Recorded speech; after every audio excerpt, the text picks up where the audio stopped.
buenas tardes y vamos a dar inicio a este pequeño ciclo dentro del aula de la ciudad que hemos titulado Planeamiento Urbano, ¿no?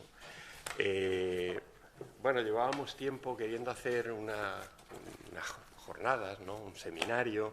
Al final hemos planteado dos sesiones dentro de este espacio que llamamos Aula de la Ciudad, dedicado a este tema, ¿no? El planeamiento urbano. Estamos oyendo en los últimos tiempos pues si los planes son útiles o no son útiles. Sobre eso va a versar hoy la conferencia de nuestro ponente. Y bueno, es un debate que está ahí. Seguramente hay excesiva burocracia en todo esto de la tramitación de los planes. Yo no sé si necesaria, en algunos casos sí, en otros a lo mejor no tanta. Seguramente hay poco personal para atender las tramitaciones de todos estos documentos en ayuntamientos y consellerías o consejerías encargadas de la ordenación del territorio, de la planificación. El hecho es que desde que se inicia un proceso de planeamiento hasta que se puede aprobar y poner en marcha, pues estamos viendo que pasan los años, y como mínimo a veces estamos 4 o 6 años, ¿no? Bueno, pues de todo esto es de lo que yo creo que es necesario reflexionar, ver la potencialidad de estos planes que llamamos planificación normativa, ajustada a derecho y por tanto pues con un componente jurídico también importante. Van a ser 2 sesiones. Hoy tenemos con nosotros a Agustín Hernández Zaja, catedrático, como saben, de la Universidad Politécnica de Madrid. Quiero agradecer su presencia aquí en Alicante. La semana que viene contaremos con Oriol Nelo, también catedrático, en este caso en la Universidad Autónoma de Barcelona, que son 2 enfoques, pensamos, complementarios, ¿no? De lo que es todo el contenido que forma parte del proceso de planeamiento. En este caso, hoy, una visión más arquitectónica, más estructural, si me permite el ponente que lo diga así. En el caso de Oriol hablaremos más de procesos de participación, de la cuestión social del planeamiento.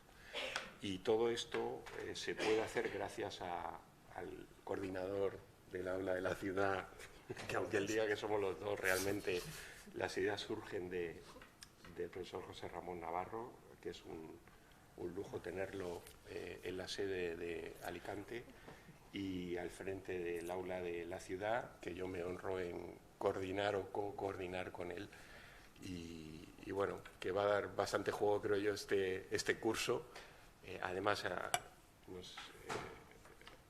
vamos a enfrentar a semanas, meses pues complicados, vienen elecciones, siempre todo esto pues empaña un poco, enturbia un poco la normal dinámica que deben seguir las cuestiones académicas, pero no por eso vamos a dejar de tratar temas de actualidad, temas de interés de nuestra ciudad. Gracias a todas y a todos. Como es la primera sesión del aula aquí en la sede, les quiero felicitar el año y esperemos que podamos tener muchas tardes interesantes dentro del aula de la ciudad. Tiene la palabra el profesor José Ramón Navarro. Gracias, Jorge. Buenas tardes. Efectivamente, el tema del plan general, bueno, pues además es algo reiterativo, sobre todo desde que comenzaron los intentos de revisión en el año, a finales del siglo pasado, ¿no? Es una constante siempre en los debates de la ciudad.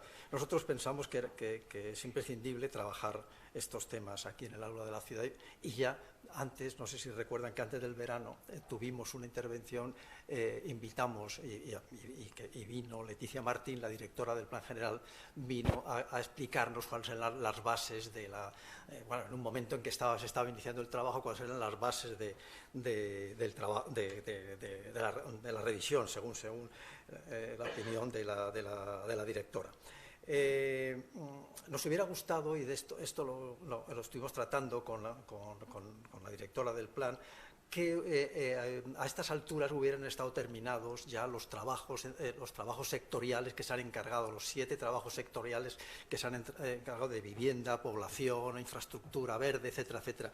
Pero se ha tardado en encargarlos y no ha sido posible. En cualquier caso, nosotros de una manera directa o indirecta seguimos tocando el tema del plan general, de la ciudad, de los temas de la ciudad que tienen relación con el plan general. Como ha dicho Jorge, este es un primer bloque, que eran 3 conferencias. Desgraciadamente, el profesor Fernando Guaja de la Universidad de la Escuela de Arquitectura de Valencia, pues bueno, por enfermedad, desgraciadamente se ha tenido que descolgar, ¿no? Pero tenemos en febrero un pequeño ciclo de tres actos que hemos llamado La Otra Ciudad.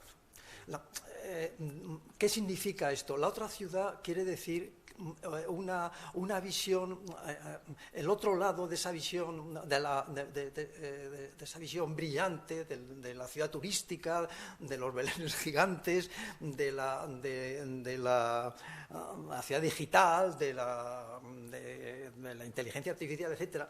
Y creo que todo este discurso creo que a veces olvida otro, ¿no? Más a pie de calle, más real. Y entonces vamos a hacer tres debates. El formato es mesa redonda. Será el primero dedicado a la desigualdad y la pobreza. El segundo dedicado a la problemática de la calidad del espacio público en 2 temas monográficos, pero dentro de la misma mesa, ruidos y basuras. Y en tercer lugar, tocaremos el tema de barrios. No podemos hablar de todos los barrios de Alicante. Vamos a traer a los 4 barrios de la zona sur, que tiene una problemática bastante interesante y relevante, y que tiene que ver con el plan general. Bien, cuando estaba preparando esta introducción,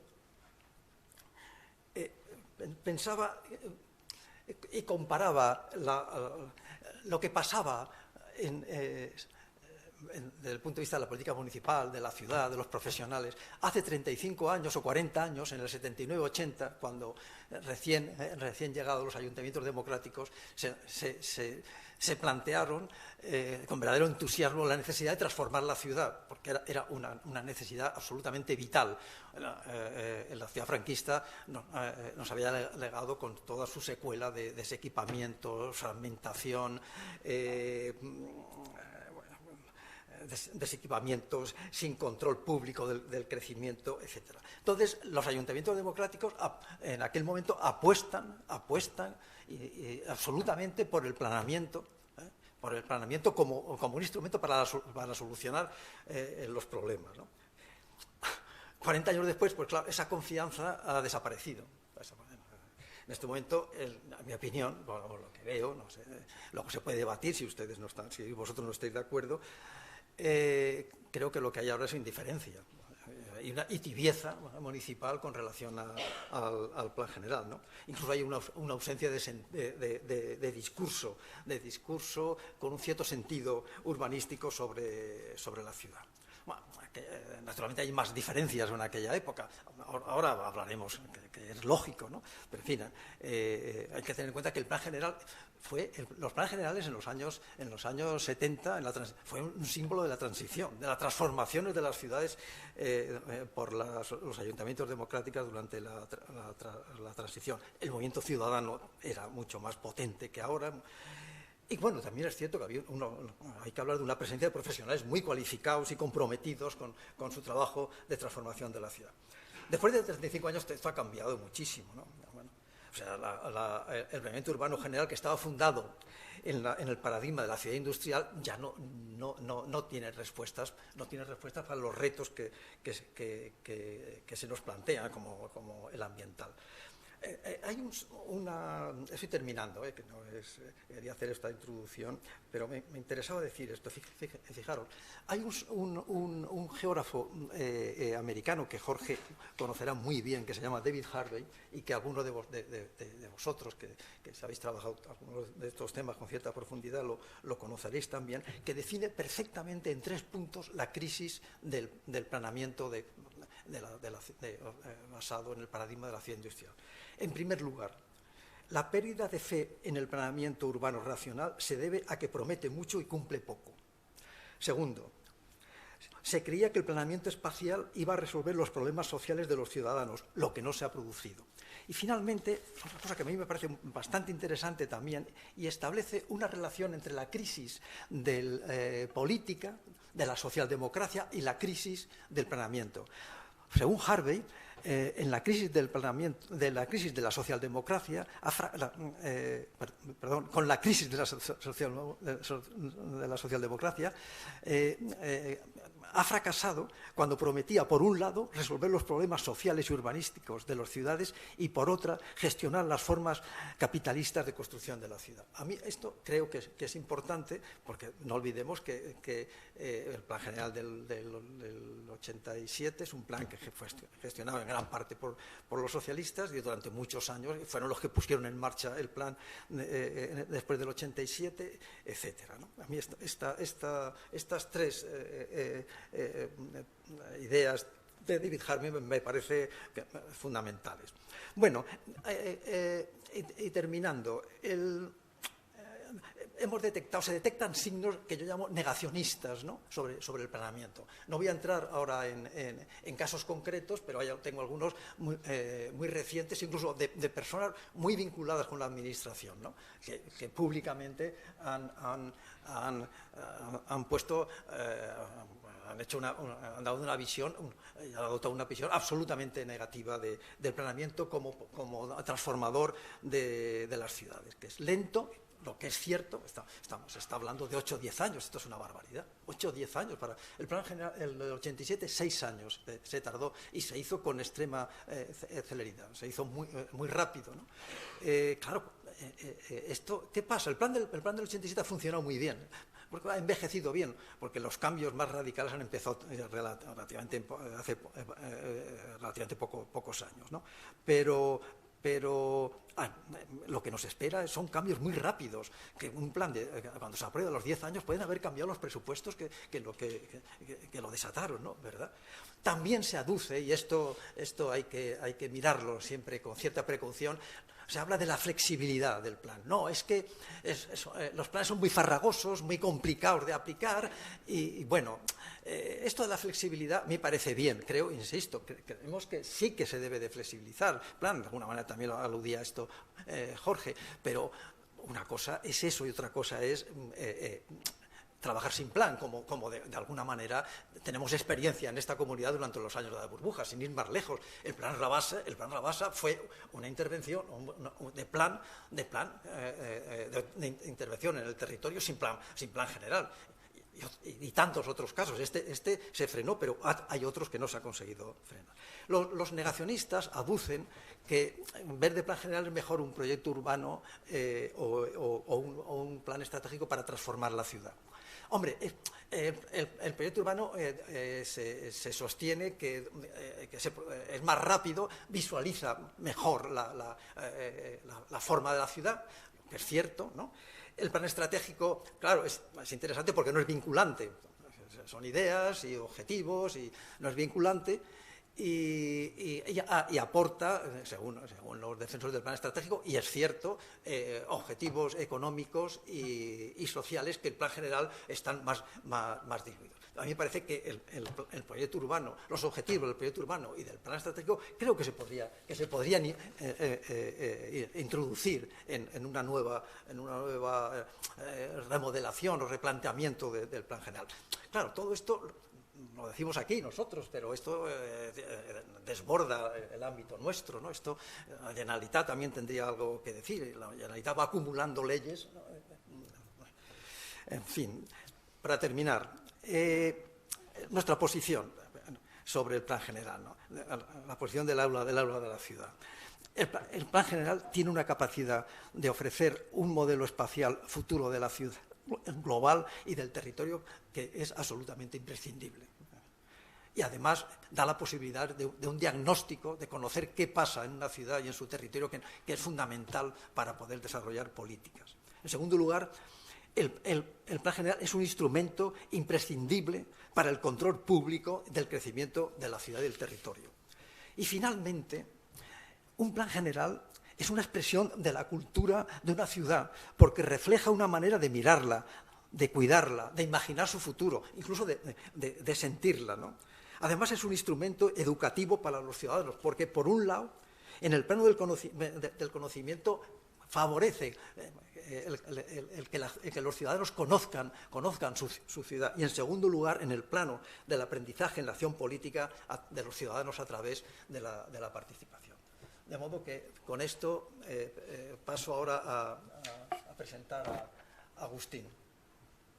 Agustín Hernández Aja, que tenemos la suerte de que nos visite esta tarde aquí, es doctor arquitecto y catedrático de urbanística de la Universidad Politécnica de Madrid, delegado del rector para urbanismo, terrenos y edificación sostenible, director del grupo de investigación Iniciativas para una arquitectura y un urbanismo más sostenible, responsable del convenio sobre barrios vulnerables, Universidad Politécnica, Ministerio de Transporte, desde 1996, miembro del comité directivo de los cuadernos de investigación urbanística del Instituto Juan de Herrera, representante de la Universidad Politécnica de Madrid en la Green Building Council de España, pertenece al foro Transiciones y responsable del Grupo Urbanismo Universitario y Sostenibilidad de la CRUE, la Comisión de los Rectores de las Universidades Españolas, con los contenidos de sostenibilidad. Agustín, tú mismo. Bueno, muchas gracias tanto al aula como a los coordinadores y en especial a José Ramón por invitarme. Bueno, la conferencia ha llegado a José Ramón con mayor aprovechamiento realmente yo no venía, o sea, digamos que tenía prevista otra inversa, porque no sé por qué llegué a pensar que era un ámbito más generalista sobre retos, ¿no? Voy a decirte una cosa, el planeamiento ha sido un éxito, lo que pasa es que ¿para quién? O sea, el planeamiento se ha ejecutado, o sea que eso de que el planeamiento no se ejecuta es mentira, el planeamiento se ejecuta de una manera radical. ¿Que el planeamiento no es flexible? Pues yo no lo sé, yo veo transformaciones brutales de los planes que estaban previstos y que además se hacen muy rápidas, o sea que es lento seguro y cuando, ¿no? O sea que yo creo que lo que pasa es que es lo que puede decir Harvey. Bueno, Harvey es un geógrafo marxista y tal, más radical. Entonces yo creo que lo que él plantea es una enmienda a la totalidad del modelo socialdemócrata, bueno, desde su punto de vista, y entonces parece que se ofrecían cosas que no se han cumplido. Tampoco yo tengo muy clara que se ofreciesen esas cosas cuando se aprobaban los planes. Lo que sí es cierto es que venimos de unos planes que fueron relativamente interesantes y exitosos, que fueron los planes de los años 80, de la transición, en los que lo que fue interesante era que la primera vez que la población había entrado por irrupción en los ámbitos políticos, en concreto en las administraciones locales, eso produjo un efecto doble, o sea que realmente los responsables políticos, los responsables de las asociaciones de vecinos acabaron adquiriendo responsabilidades políticas, dejaron vaciado de cuerpos formales las asociaciones, ¿no? Luego, una vez que ya aprendieron el truco, pues primero nos llamaron a los técnicos para que pensásemos la ciudad, ¿no? Los políticos, una vez que vieron que eso de pensar era una cosa de ellos, llamaron a unos siguientes arquitectos que no tenían que pensar sino ejecutar las ideas. Yo me acuerdo un día en Maudes a Mangada gritando: ideas, ideas, yo no necesito ideas, tengo muchas, lo que necesito son manos que las hagan. O sea, una enmienda de don Eduardo Mangada a la totalidad de todos sus técnicos, que lo que tenían que hacer era lo que él decía y no pensar y no molestarle con ideas, ¿no? El siguiente paso fue cuando dijeron, bueno, pues si aquí es que lo que se mueve es dinero, Y entonces fijaros cómo hemos pasado de técnicos que veían la ciudad en su complejidad a técnicos que se limitaban a aplicar o dar forma a unas ideas preconcebidas, a cuando ya dijeron, bueno, aquí lo que hay que entrar es con esto del proyecto urbano. El proyecto urbano, yo tengo la teoría de que muchos compañeros lo defendían porque daba más dinero que el plan general y más rápido. Se cobraba más haciendo un proyecto que un plan, y además lo cobrabas enseguida, y decía, tu ego se veía resuelto porque veías algo construido. El que luego vayas por allí, no sé, si vais por Málaga y veis, pues yo qué sé, el aparcamiento ese que hay Fuentecita encima de Málaga, que salía tantos en la revista, deja mucho que desear, ¿no? Otras estrategias de proyecto urbano dejan mucho que desear, ¿no? Yo creo que son brillantes, tienen un momento de éxito y de cambio. Bueno, realmente nuestro problema es, también has citado otra cosa, ahora entraré, prefiero responder un poco el tema de la tramitación. La tramitación no es culpa de los urbanistas. La tramitación, tal y como está concebida, ha sido al revés, un detraer de las responsabilidades de planeamiento cosas que antes integrábamos dentro de ellas, ¿no? Hablábamos del medio ambiente, no sé si habrá algún ambientólogo en la sala o algún responsable de planes ambientales, etcétera, etcétera. Pero bueno, el que estos se encarguen, que hagan unos planos sobre fotografía aérea con un rotulador, que ahora nadie sabe cómo se han pasado a un GIS, ¿no? Sin tener en cuenta la realidad del territorio en la misma escala que nosotros, ni la propiedad, ni los viarios, o sea, que te encuentras con aberraciones de que aparece una zona protegida, y dice, ¿y esto por qué? Dice, bueno, pues no lo sé, porque alguien viendo la fotografía aérea, las sombras se diría para ese lado de los árboles, ¿no? No tiene la cualidad, o sea, no están hechos todas esas normativas sectoriales, no están hechas para su aplicación, no están hechas pensando en su aplicación, en su gestión. Están simplemente diseñadas como frenos a unas determinadas degradaciones que luego no consiguen frenar, porque solo se aplican a los pobres, ¿no? Me refiero a los municipios pobres, a los proyectos que no tienen gran entidad. A los demás ya se buscan la vida para solventar esos frenos, ¿no? O hacer modificaciones o lo que sea. O sea, que tenemos ahí otro problema, y luego ese exceso de reglamentación, pero eso pasa en el urbanismo y pasa en la arquitectura. Hoy bajábamos andando una compañera y yo, y me ha dicho que ha recibido un requerimiento del Ayuntamiento de Madrid porque la técnico municipal ha descubierto que una de las esquinas del edificio se salía 2 centímetros de la alineación oficial. 2 centímetros. O sea que nosotros tenemos problemas, pero los que están haciendo arquitectura últimamente no vean lo que tienen también.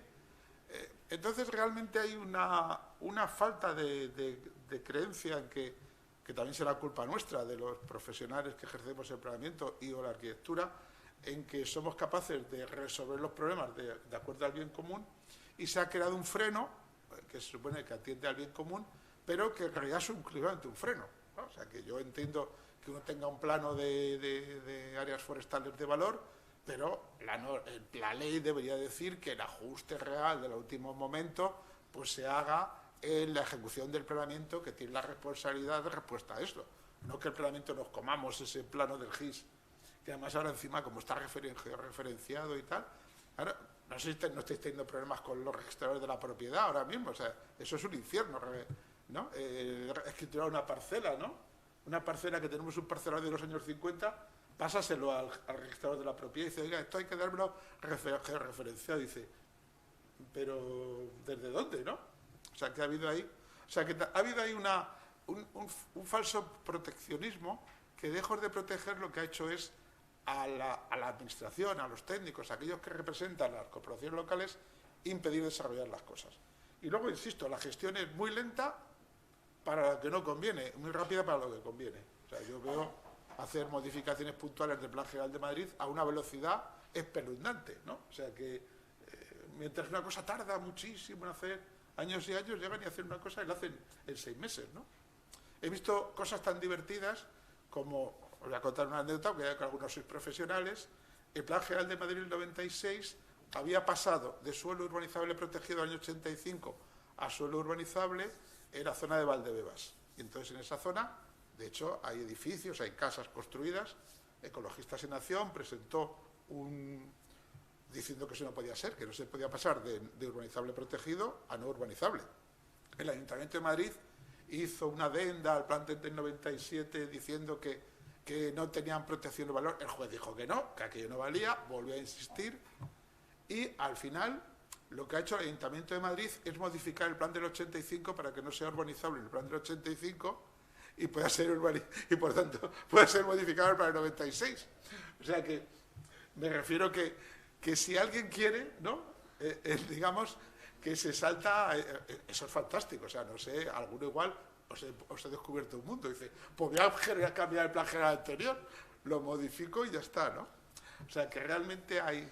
Claro, el problema que hay, tú lo has señalado bien, el problema que hay es que el plan, mal que bien, los planes de la transición, sí que tenían identificados los problemas y sí que tenían un proyecto de transformación social y de ciudad, que es lo que dirá Harvey que falta, que en aquel entonces sí que había una determinada intención de transformar hacia una dirección u otra.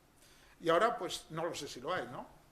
Porque ahora mismo lo que tenemos ya es un problema, porque tenemos por un lado la ciudad y por otro el territorio. Vosotros es que tenéis, la verdad es que tenéis una legislación fantástica, ¿no? Porque tenéis legislaciones sectoriales y no poder más sectoriales, ¿no?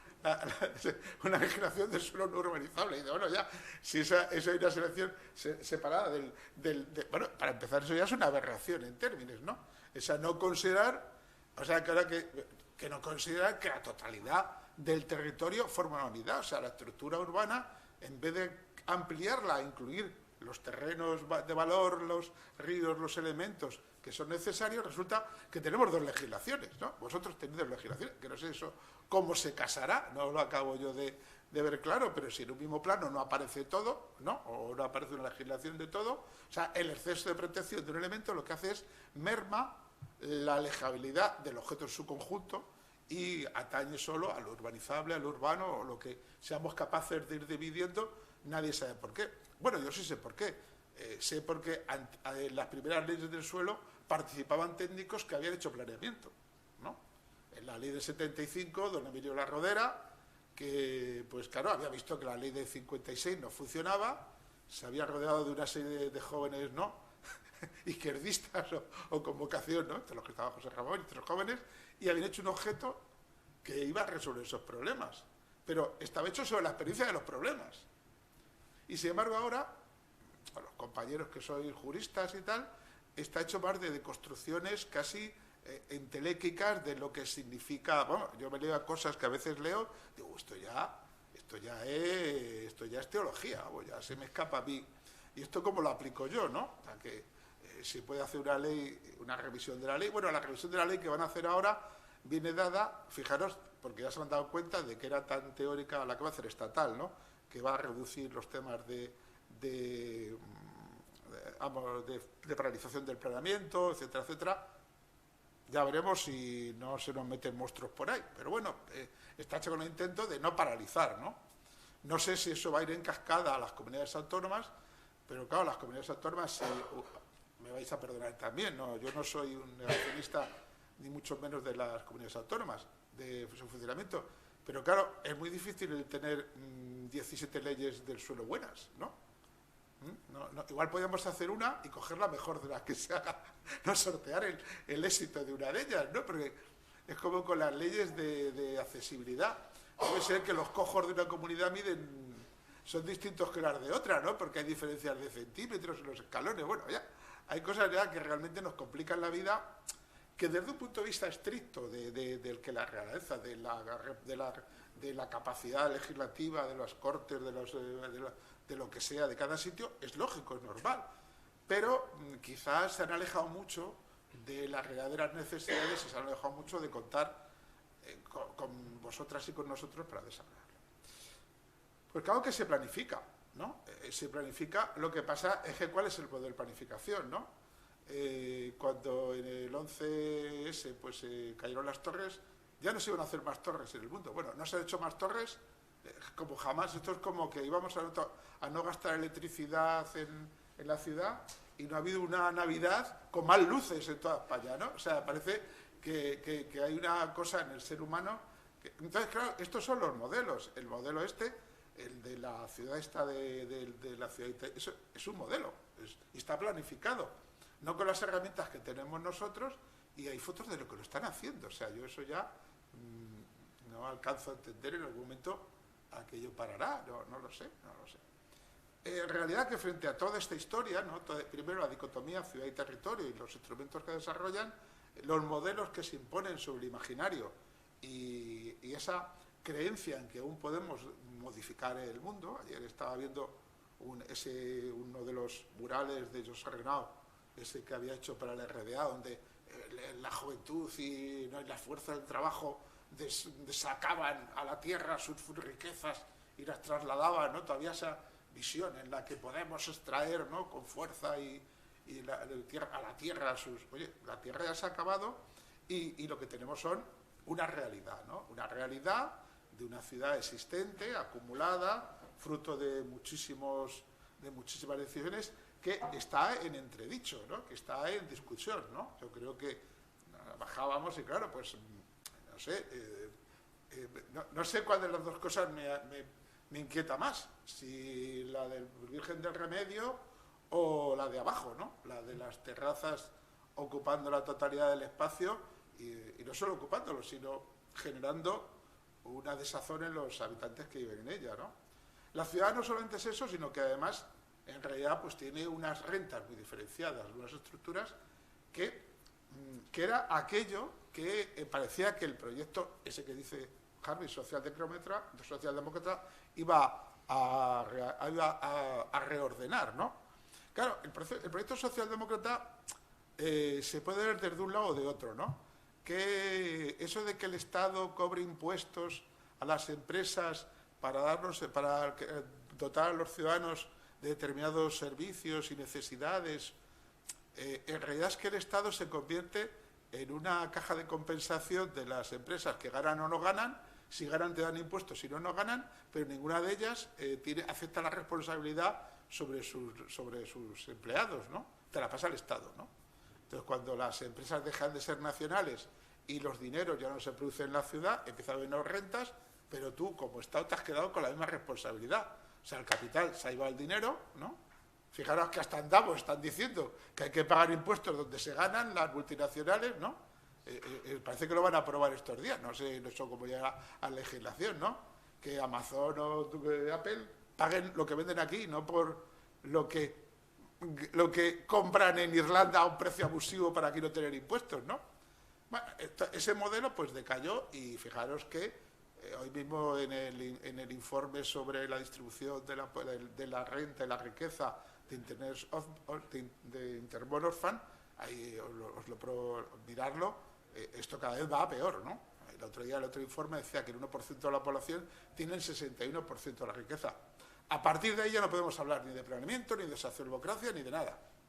Si el 1% de la población del mundo tiene el 61% de la riqueza, olvidémonos de que por qué le vamos a echar la culpa al planeamiento, ¿no? O sea, va a tener culpa al planeamiento de que estamos en una sociedad absolutamente desigual, donde lo que estamos construyendo es un plato chino, los ayuntamientos, para aguantar. Y dice, bueno, esto yo sé que es una barbaridad, pero me da algo de dinero para pagar, ¿no? Ya sé que los pisos turísticos y el turismo es pan para hoy, pan hambre para mañana, pero ya tengo pan para hoy, ¿no? O sea que realmente también esa visión que le exige también los resultados socialmente a corto plazo de los ayuntamientos va en nuestra contra, ¿no?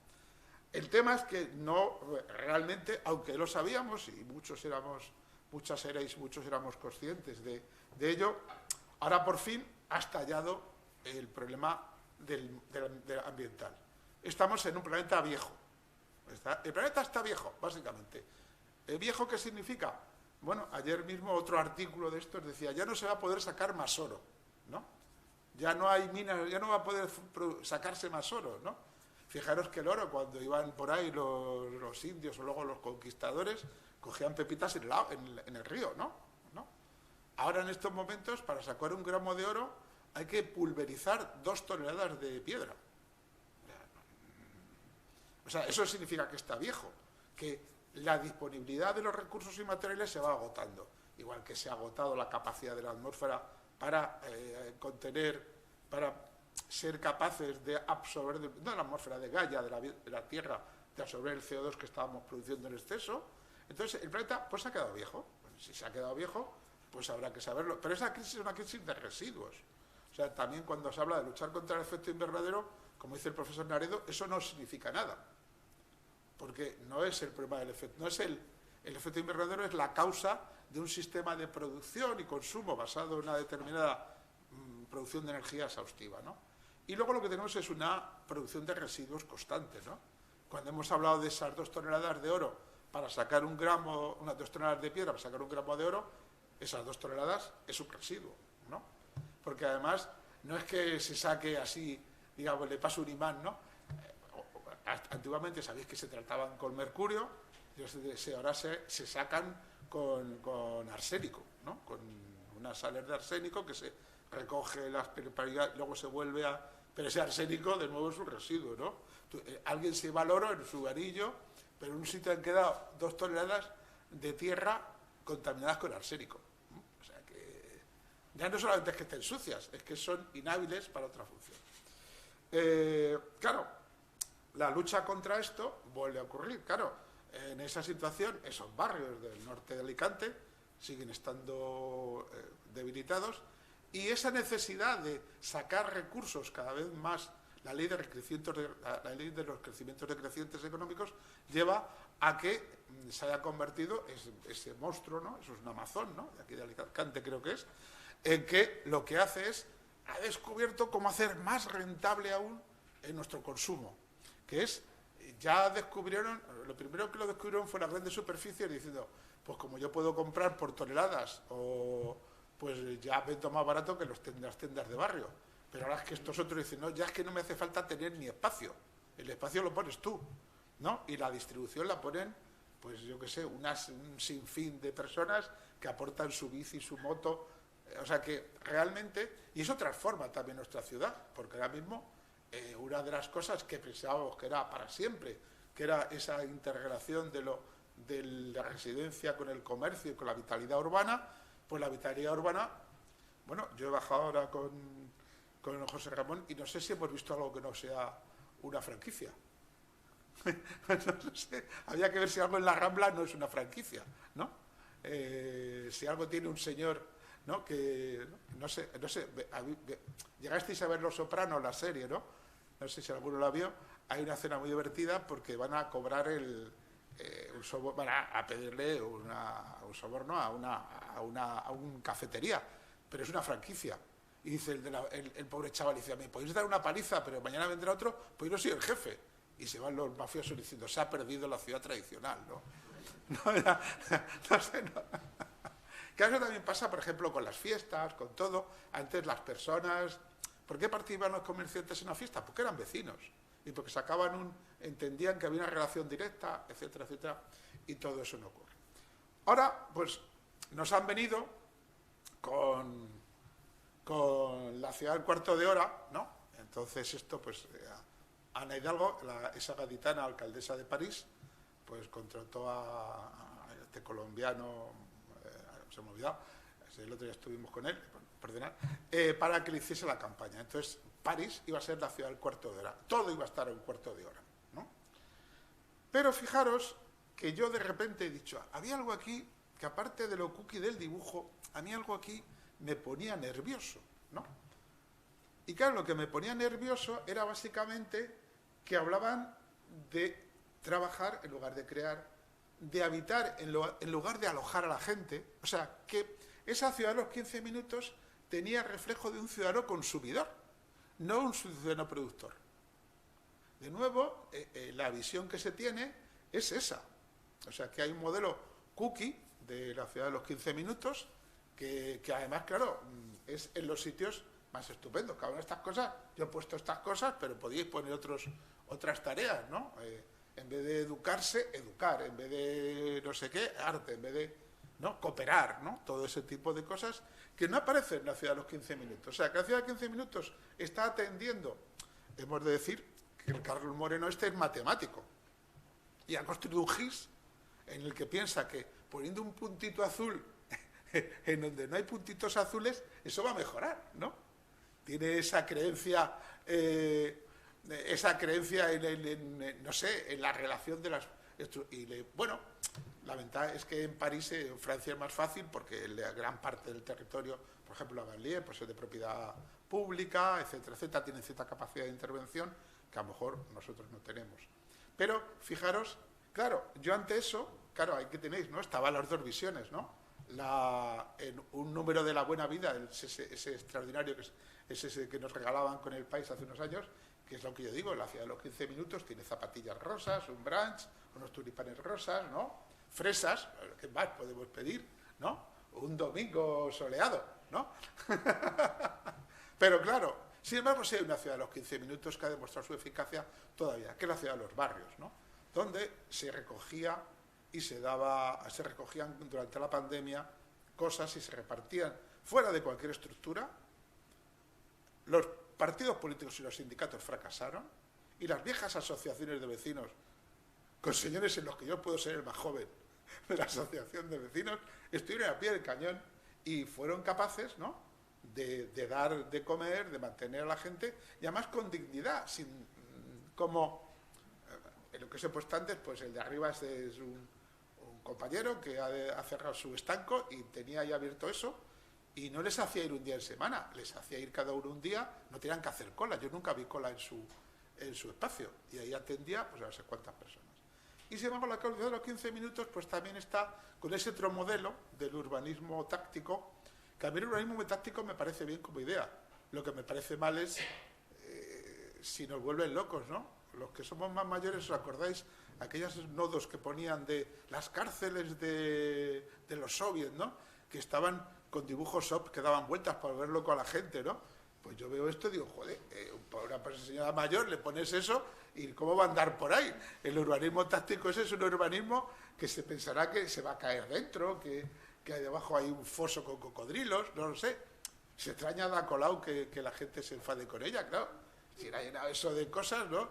Ha caído en manos de unos modernos, ¿no?, que jamás habían hablado con un vecino y tal, y que lo quieren es hacer fotos para un portfolio para acabar en la Bienal de Venecia, ¿no? Y que luego ya les contraten otra cosa, ¿no? Es que esos colorines no están al servicio del vecino, de verdad. Y si aquí se han puesto, pues no están al servicio del vecino. Hemos paseado ahora, ¿no?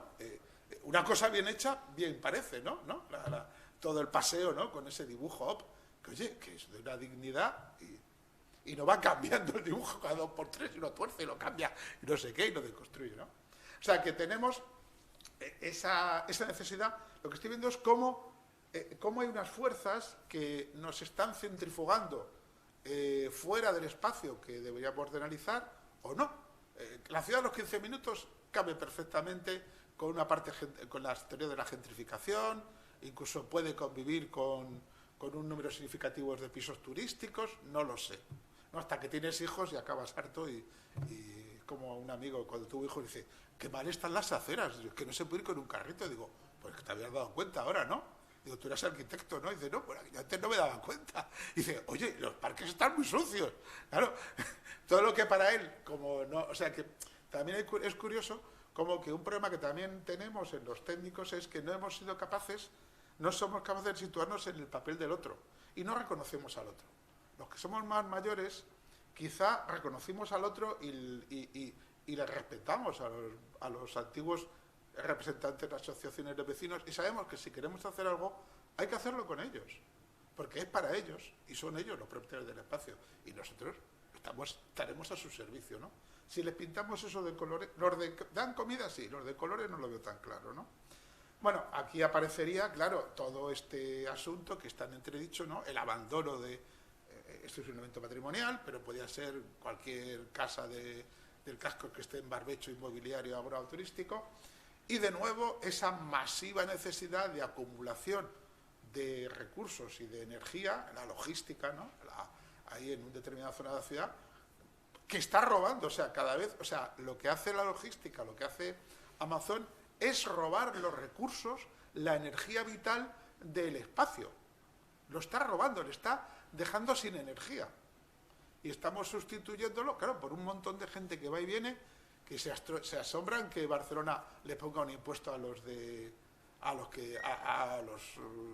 Amazon y a todo eso. Digo, hombre, algún impuesto habría que poner, ¿no? Porque usted me está ocupando la calle, me la está llenando, esto es un sin vivir, ¿no? Bueno, pues yo sí creo que el planeamiento sí que es la herramienta para ver cómo encajamos todas estas cosas, ¿no? Yo creo que el planeamiento es el único instrumento, yo creo que lo has dicho muy bien, José Ramón, que recoge una idea de ciudad, que la tiene, que se tarde más o menos en hacerlo, vuelvo a insistir. Si se tarda es porque hay contradicciones y hasta que vencen las contradicciones, ¿no? Y siempre de un lado y no de otro, ¿no? Porque se modifica, ¿no? Yo insisto, no sé cuántas modificaciones tendrá el plan de Alicante. El de Madrid ya son incontables, ¿no? Las modificaciones puntuales del plan de Madrid, ¿no? No hay ningún problema, ¿no? Más ahora ha aprobado la ley Omnibus nuestra presidenta, que todavía da más flexibilidad, ¿no? Claro, el planeamiento es un libro de instrucciones. Es un libro de instrucciones, claro, que no es sencillo, ¿para qué no vamos a negar? No es un libro de instrucciones muy sencillo, porque claro, yo creo que para bien en España es el único planeamiento que recoge, que tiene una relación directa con los derechos de propiedad y de uso, con el modelo. Claro, hacer un plan que no es obligatorio, como hay en otros países, pues no pasa nada, claro. O hacer un plan como se hacía en Francia, que llega el precepto, dice lo que se hace, y además, como era la administración pública la que desarrollaba todo, pues no había ningún problema, ¿no? Dice, ahí sí que era el proyecto urbano con el nombre del precepto del momento, ¿no? O el alcalde de la gran ciudad que siempre era primer ministro, ¿no? Era una cosa siempre interesante, ¿no? Claro, tenemos unos libros de instrucciones que claro,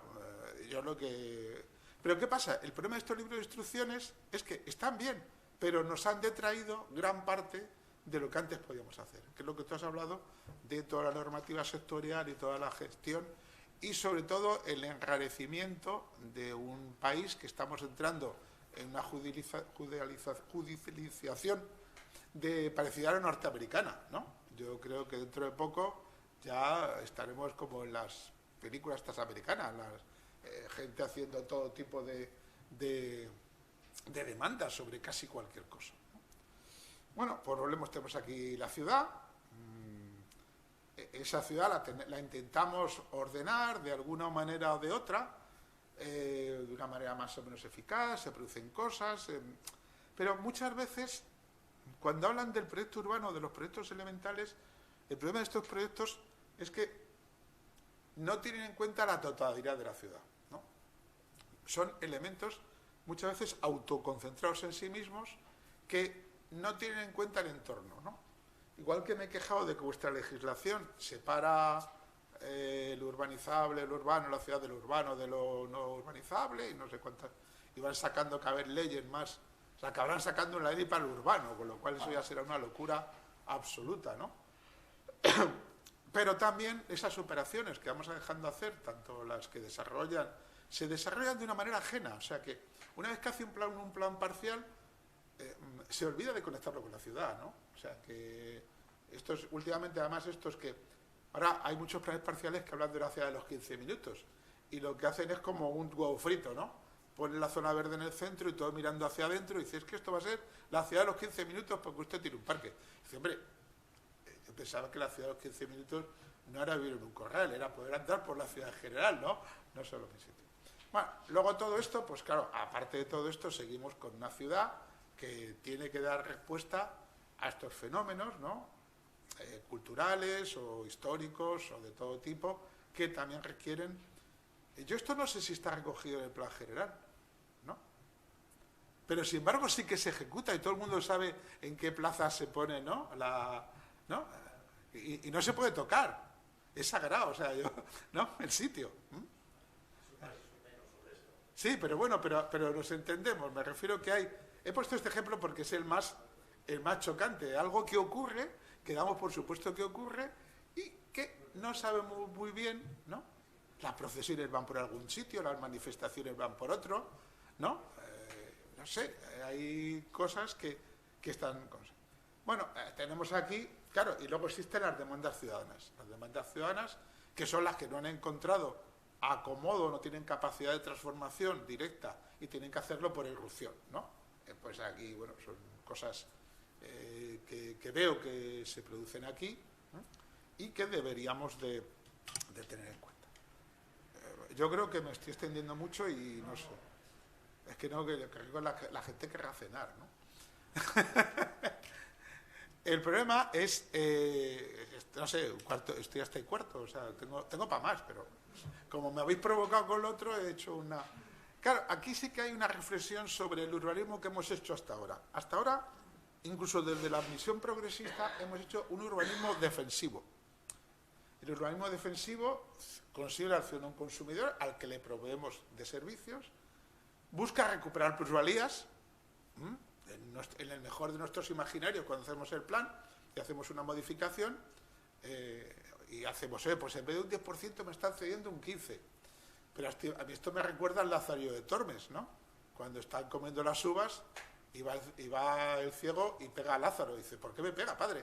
Y dice, porque estás comiendo las uvas de 3 en 3. Y dice, ¿por qué lo sabe? Y dice, porque me las como de 2 en 2 y te estás callando. Pues los promotores inmobiliarios, si no se quejan, algo mal estaremos haciendo, ¿no? Pues no he visto una profesión que se queje más que un promotor inmobiliario. O sea, están siempre arruinados, ¿no? Mientras comen langostinos, ¿no? Están diciendo, son los últimos langostinos que me voy a comer en mi vida, ¿no? Luego está, fijaros qué es lo que decimos, busca, disocia ordenación del territorio y ordenación urbana. Eso es fundamental. Incluso cuando hay gobiernos de coalición en los ayuntamientos y en las comunidades autónomas, les dan el servicio de ordenación del territorio a un partido y el de urbanismo a otro, y el del medio ambiente a un tercero, ¿no? Con lo cual, si había la más mínima posibilidad de relacionar la ciudad con su territorio o el territorio global con su sistema urbano, pues ya se ha perdido, ya está. Protegemos el territorio por valor demostrable. Esto con los GIS ha empeorado muchísimo, ¿no? No hay una maquinaria más embrutecedora que el GIS, ¿no? Porque hemos cogido y superponemos la capa de mismos, con la capa de agua, con la capa de no sé qué, y nos sale una cosita pequeñita que es la que hay que proteger. Dice, oiga, para que esta cosita exista, tienen que existir las demás. O sea, no me vuelva usted loco, ¿no? O sea, esa reducción de ir a... Entonces, de que vamos al elemento y no a lo que lo sustenta. Y luego ordena el crecimiento porque es lo que sí que es rentable funcionalmente, producción de dinero directo. ¿El urbanismo integral?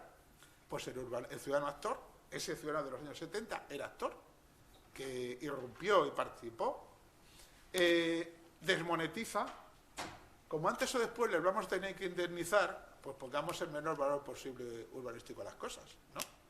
Eso de buscar, si les hacemos es que los tienen pillados siempre, ¿no?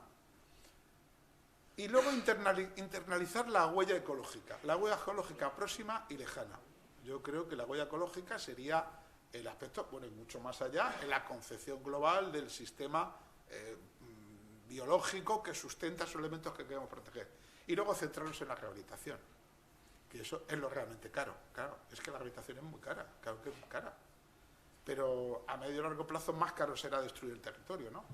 Bueno, esto quería un poco pasar, que ahora estamos con los ODS, las cartas del tarot, son un método de comunicación internacional, así lo debemos de tener, de considerar. Debajo de los colorines hay cosas que son muy aprovechables, cada uno de estos objetivos tiene metas y objetivos desarrollados que yo creo que es importante. Además, si hay un jurista en la sala, como me dicen los juristas, esto es constitutivo de derecho, esto está firmado por todos los países, incluido España. O sea, que tú puedes ir a un sitio y decir, oiga, en aplicación de la ODS no sé qué, que ha firmado el gobierno de España y que es usted, y dirá un juez, pues es verdad, oiga, más allá de la legislación existente, existe todo un corpus sobre que tiene unas implicaciones. O sea, que no lo despreciemos así como así, los ODS. O sea, que igual le sacamos más partido de lo que queremos, de lo que pensábamos, ¿no? Bueno, luego estaría ya que al año siguiente, en Quito, en Ecuador, se aprobó la agenda urbana, que intentó trasladar la nueva agenda urbana y tiene, bueno, aparece ahí pues también todo el tema, voy a pasar rápidamente, intentaron meter el derecho a la ciudad y no lo consiguieron, ¿no? Pero sí consiguió una referencia al derecho a la ciudad, ¿no? Pues estoy al abuelo, Lefebvre, ¿no? Y su libro, El derecho a la ciudad, También muchos de los urbanistas españoles, en España hay como varias familias de urbanistas en los años 70, los que venían de la administración, ¿no? De la Rodera, no sé qué, Vidagor, los que se habían ido a Inglaterra a estudiar y los que se habían quedado en España y se habían criado con Mario Gaviria y Fernando Terán, y Mario Gaviria había traído a Lefebvre a España, ¿no? O sea que yo conocí a Lefebvre en los Sanfermines, o sea, no la única vez que lo he visto, ¿no? Con Mario Gaviria.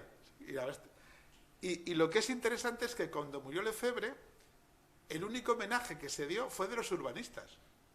Hicimos un homenaje a Lefebvre allí, que estaba, pues yo qué sé, desde Mario Gaviria, Carlos Sánchez Casas, Carlos París y tal, una antigua compañera suya, no sé qué. Hubo algo muy divertido, lo digo para que os riáis.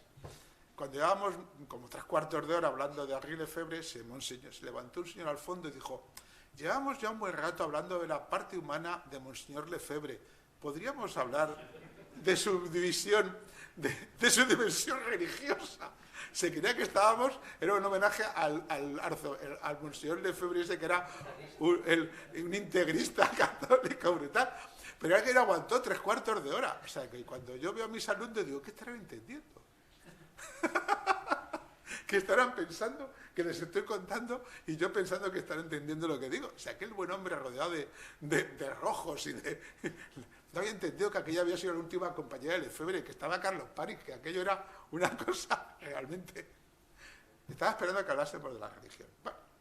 Bueno, pues ahí el derecho a la ciudad es un derecho, también es interesante como motor de ese derecho a que la ciudad sea rica, integral para todas las personas, ¿no? Los textos de Lefebvre no son fáciles. Mario Gaviria dice: si no entendéis alguna página, es que ese día, como estaba escribiendo con resaca. ¿Por qué le escribía todos los días con resaca o no? Dice, así que pasa. Bueno, Mario es que era terrorífico, ¿no? Bueno, entonces tendríamos a eso.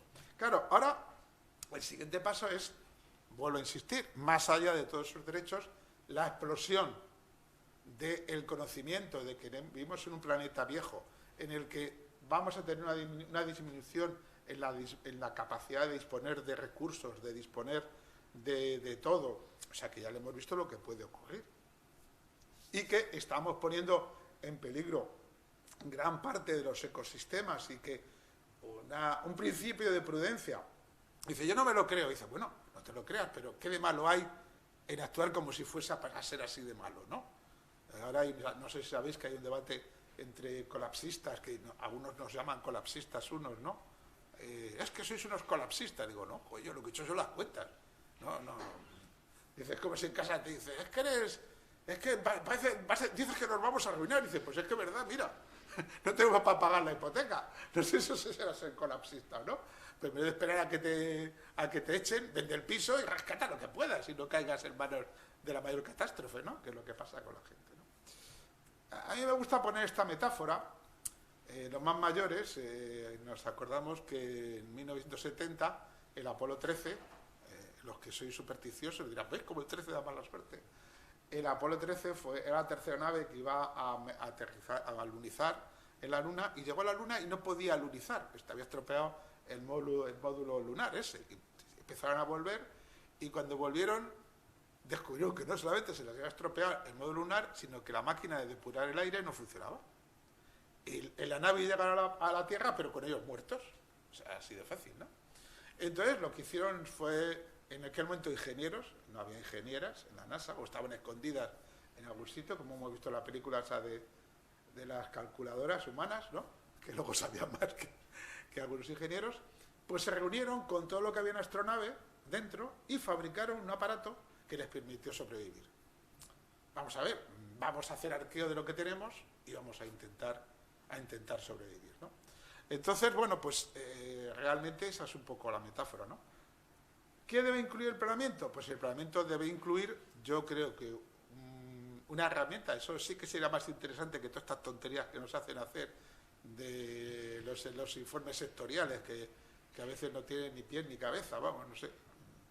A mí me van a obligar ahora a mover 20 centímetros una valla de la universidad porque han descubierto que coincide con es una calle, la calle de la Arboleda, y que ha cogido con el GIS, el técnico, que no tiene otra razón en la vida de mirar un GIF, no va a los sitios.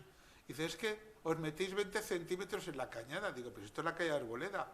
Dice, sí, sí, pero os metéis 20 centímetros. Tenéis que hacer una modificación del plan para acceder a esos 20 centímetros como suelo no urbanizable. Digo, pero si esto es un sistema general que lleva construido 40 años, en el año 71. Hay que hacerlo porque es lo que dice la legislación, ¿no? Pues ya está. Habría que meter este tipo de cosas que serían un diagnóstico, ya en la manera que fuese, cómo no alteramos, este es divertido porque tiene fuera los sistemas críticos ecológicos, si alteramos o no, y dentro los sistemas críticos sociales, ¿no? Si los alteramos o no los alteramos, ¿no? Bueno, sería una manera. Bueno, ya hablaríamos los temas que el barrio, que es esa estructura que estamos intentando recuperar. ¿Hablan de la ciudad de los 15 minutos o del barrio? ¿De qué hablamos? Ahí sería interesante, ¿no? Hay una definición muy bonita de Lefebvre que dice que barrio es la agrupación de lo doméstico en torno a un elemento simbólico. En cristiano es un espacio en el que te mueves sin esfuerzo, porque lo consideras propio, y que tiene alguna propiedad simbólica, que no tiene por qué ser ni un monumento ni nada, que te hace reconocerlo como tal, ¿no? Yo siempre, a mis alumnos digo, Vallecas, no sé si tiene algo simbólico, pero los ciudadanos de Vallecas se sienten vallecanos, ¿no? Y para ellos es ser vallecano, ¿no? Y es porque se mueve, su barrio es un espacio en el que te puedes mover. Entonces, fijaros que da propiedades más complejas a eso de la ciudad de los 15 minutos. Oye, que si hay que usarlo, lo usamos, ¿no? Yo no desprecio nada, todo lo que me valga, como los ODS, oye, pues si está ahí, pues yo lo uso, ¿no? Que como cuando me hacían hacer, como para que me den los I+D tengo que poner resiliencia, yo pongo resiliencia, ¿no? Es que un día descubrí que le habían dado otro un I+D igual que el mío porque yo no había puesto resiliencia. Digo, joder, pues ya mala pata, pues yo pongo resiliencia a partir de ahora, ¿no? Lo que sea, ¿no? Lo que haya que poner, ¿no? Dime. Perdona, es que hablando de barrio, tú estás muy implicado en los trabajos que se hacen en el Ministerio sobre los vulnerables. Entonces me quedé, te comentaba antes, y te digo ahora no falta, que me quedé el otro día muy sorprendido como en Alicante, no solo en los últimos 15 años, no solo la vulnerabilidad de los barrios vulnerables se mantiene, sino que aumenta de superficie. ¿Cuál es ¿Puedes hablarnos algo de esto? No, sí, los barrios vulnerables, bueno, lo tenéis en la base de datos de hábitat. Bueno, vamos a ver, en los barrios vulnerables hay dos catálogos que sí hacen barrios porque los llegamos a delimitar, vinimos a las ciudades, las delimitamos, fuimos a hablar con los técnicos municipales de urbanismo, a hablar con las técnicas municipales de sociales, ¿no? Hace una broma, y fuimos a ver a los barrios, y alguna vez hablamos con los vecinos, hicimos delimitaciones funcionales, que pueden ser modificables y tal. En el 2011 ya no había dinero y no nos dejaron hacer esa parte, bueno, no nos dejaron, ya no daba para más el presupuesto, y lo que tenemos son áreas estadísticas vulnerables que deben contener un barrio dentro de ellas, pero ya vamos a delimitarlo. El fenómeno, lo que ocurrió en el año 2011, se produjeron dos fenómenos, ¿no? Uno, que fijaros que aumentando el nivel de estudio de la población, porque lo hacemos con tres variables. El nivel de estudios, que una población, cogemos un valor que es la media nacional y que haya un 50% de población sin estudios o analfabeta en la zona, pero fijando cómo va disminuyendo, va mejorando el nivel de estudios, las partes que se quedan atrás son más evidentes, no han mejorado. Y es más, hay muchos barrios que empeoran porque se han quedado los padres mayores sin estudios y se han ido los hijos que tenían estudios. O sea que hay un fenómeno también de envejecimiento de esos barrios que se refleja así. El paro no había mucha diferencia porque como cuando cogimos los datos del paro del 2011, acordaros que acababa de ser la crisis económica brutal, si hubiésemos cogido los datos del paro, que era tan alto, se habrían reducido los barrios. Y lo que tomamos la decisión es coger un número semejante, una proporción semejante de secciones censales por paro. Eso ni crece ni nada, sino ahí estaríamos acercando a una cosa que sería más propia como de percentiles o para que se mantuviese. Y luego las carencias en las viviendas, en los dos primeros catálogos las hacíamos porque eran que no tenían ni servicio ni aseo.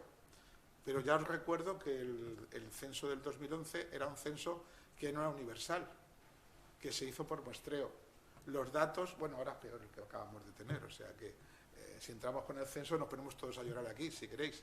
Ese censo lo tuvimos que cambiar esa variable por el estado de la vivienda, porque ya no nos daban, los datos que nos daban de cuando entrábamos a hacer análisis, los datos no eran creíbles, porque como era una muestra estadística que ellos interpolaban por un método matemático, salía casi cualquier cosa. Si aumentaba, fijaros que si aumentaban, se redujo las zonas en mal estado, ya se habían producido los primeros fenómenos de gentrificación y de rehabilitación de los cascos. Imagino que en el actual desaparecerán los cascos como algo, si seguimos con ese criterio de calidad de la edificación. Se mantendrá probablemente o se incrementará la población, como ya se ha reducido todavía más la población sin estudios. Las zonas que no tienen estudios crecerán todavía, serán más evidentes, ¿no? Porque seguirá estando la población hasta que se renueve o cambie aquello. Y el paro, pues vamos a hacer probablemente lo mismo, vamos a coger, estamos ahora mismo haciendo la propuesta al Ministerio. Entonces, lo que sí se produjo entre el 91 y el 2011, digo, el 91 y el 2001 hubo un crecimiento, entre el 91 y el 2011 sí que y también hubo otro crecimiento, pero probablemente por estudios. Se redujo el tema en los centros de residencial y ahora vamos a ver lo que pasa. Ahora es esto que llaman multicriterio, que tenemos que llegar a el análisis que uno hace tiene que ser creíble, ¿no? Tiene que ser creíble y explicable. Entonces, el incremento se ha producido por eso, porque hay zonas de la ciudad que han seguido sin mejorar, el resto de la ciudad ha mejorado. Y eso producía en el 2001, en esos años, que haya zonas que hayan empeorado con respecto a la media. Ahora vamos a utilizar, ya sabéis que ya no hay, el censo ya no hay más que una muestra pequeñísima, de 6% de la población o menos, ¿no? El resto se lo van a sacar de los padrones municipales, del catastro, ¿no? Fíjate lo que van a sacar del catastro, ¿no? Querían sacar información sobre la vivienda vacía de los contadores inteligentes de electricidad, pero cuando juntaron los contadores con lo que tenían, solo les coincidía un 30%. Porque claro, los nombres de las calles que tienen las empresas eléctricas y los números no coinciden con los de ahora, ¿no? Para hacerse una idea, yo creo que en mi barrio todavía hace unos años, ahí en la dehesa de la Villa, en Madrid, había alguien que pagaba el recibo del IBI a nombre de Largo Caballero. No os riáis que estáis pagando el IBI muchos a nombre de vuestra abuela. No me hagáis trampas, ¿o no? Y luego yo también me reí mucho una vez porque el Ayuntamiento de Madrid, no sé aquí lo que harán, estaba reuniéndose con el INE para que por lo menos los nombres y los números de la calle coincidiesen. Ya no lo que hay dentro, ya no el número de viviendas, pero que los números de las calles y los números de las calles fuesen los mismos. O sea que tenemos ahí grandes problemas de utilización. O sea, vamos a intentar hacer un nuevo catálogo, ¿no?, de barrios vulnerables, pero ahora la paradoja será que tendremos que discutir con el Ministerio qué criterio cogemos, ¿no? Yo creo que el de población sin estudios volverá a aparecer o señalará aquellos espacios que vive población envejecida probablemente, porque la inmigrante en gran medida tiene más estudios que la población española de media, o tenía hasta ahora, ¿no?, como media, ¿no? Entonces, bueno, vamos a ver qué pasa ahí. También había una adenda que era los barrios que tenían más de un 20% de población inmigrante, no OCDE, ¿no? O sea, que quitábamos la población inmigrante que fuese de la OCDE, porque quitar toda la Unión Europea te quitabas Rumanía, te quitabas algunos países, Polonia, o sea que ahí también todo requiere cocina, o sea, la cocina la explicamos, otra cosa es que no nos leamos luego nadie la cocina de cómo se hacen las cosas. Bueno, si queréis muy brevemente, yo creo que hablamos de esto de la ciudad, yo creo que el barrio es una referencia para los técnicos progresistas, pero es que realmente ahora existen muy pocos barrios. El barrio no es lo que era antes, no es lo que era. Yo me di cuenta cuando me encargaron el Ayuntamiento de Madrid hacer una división de barrios para el AP 001, ya hace varios años, y intenté buscar las asociaciones de vecinos que había. Y claro, no había. O sea, las referencias sociales que estarían reflejadas, a lo mejor ahora empieza a haber otras en algunos sitios, pero yo soy del distrito de Tetuán, y en Tetuán, que sepa, hay una asociación para todo Tetuán, que somos 150.000 vecinos, quitando otra asociación que hay en La Ventilla. O sea, que todo Tetuán tiene una asociación para todo Tetuán con 100 y pico mil vecinos, con 150.000, 124.000 vecinos, y una subsidiaria que se llama La Ventilla, que tiene su propia asociación. Y yo soy de dos, una en Tetuán y otra al lado, al lado de la de Saravilla. O sea, que no sé lo que nos contarán. Bueno, estaría el tema del espacio público, que nos llevaría a una reflexión más amplia de que que es el coche, ¿no? Que es el mimado, ¿no? Ahora tenemos otro mimado que es el coche eléctrico. Claro, como decía aquel, imaginaros este atasco, pero de coches eléctricos, ¿no? Ahora mismo que también nos genera un problema, porque Vox con buen ojo dice, es que los pobres no pueden entrar al centro de las ciudades porque no se pueden comprar un coche de 40.000 euros. Dice, bueno, pues que no traigo un coche, leche, o sea, que se te sobre el servicio público, no sé qué, o pongamos ciertas... Como además luego las etiquetas de los coches no te dicen realmente lo que emiten, ¿no? Es mentira, porque un 4x4 no sé qué nuevo tiene una letra buena, una D, y un coche y un 600 de no sé qué, que no gasta casi, tiene una A, que no puede entrar en ningún sitio, ¿no? O sea que también muchas de estas cosas hemos caído en manos de la industria, que nos normaliza. Todas estas letras de la normalización, no es que el refrigerador sea mejor, es que ese monstruo de 3 cuerpos que nos estamos comprando, que hace cubiertos de hielo, es el mejor de todos los monstruos de cubiertos de hielo, por eso tiene una A. Pero no es mejor que tu nevera antigua pequeñita, no gasta menos que tu nevera antigua pequeñita. Lo que gasta lo pone atrás, ¿no? Eso que la gente no sabe en hervatios, eso sí que es lo que gasta, ¿no? Y los coches, claro, nos están vendiendo la moto ahí, ¿no?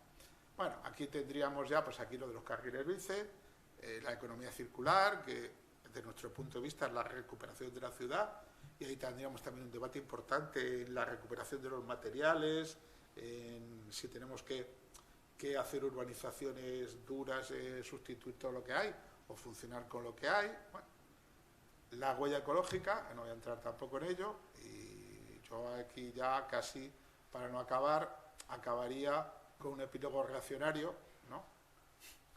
Que es que el planeamiento de urbana parece como la única herramienta capaz de resolver un problema indecidible, ¿no?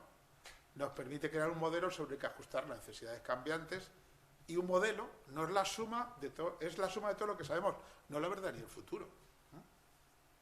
Y el modelo tiene un propósito. Cuando hacéis un viaje, os toca la lotería y ya están viajando 3 meses por el mundo, pues te haces un proyecto, ¿no? Un plan, ¿no? Porque tampoco te ha tocado tanto, ¿no?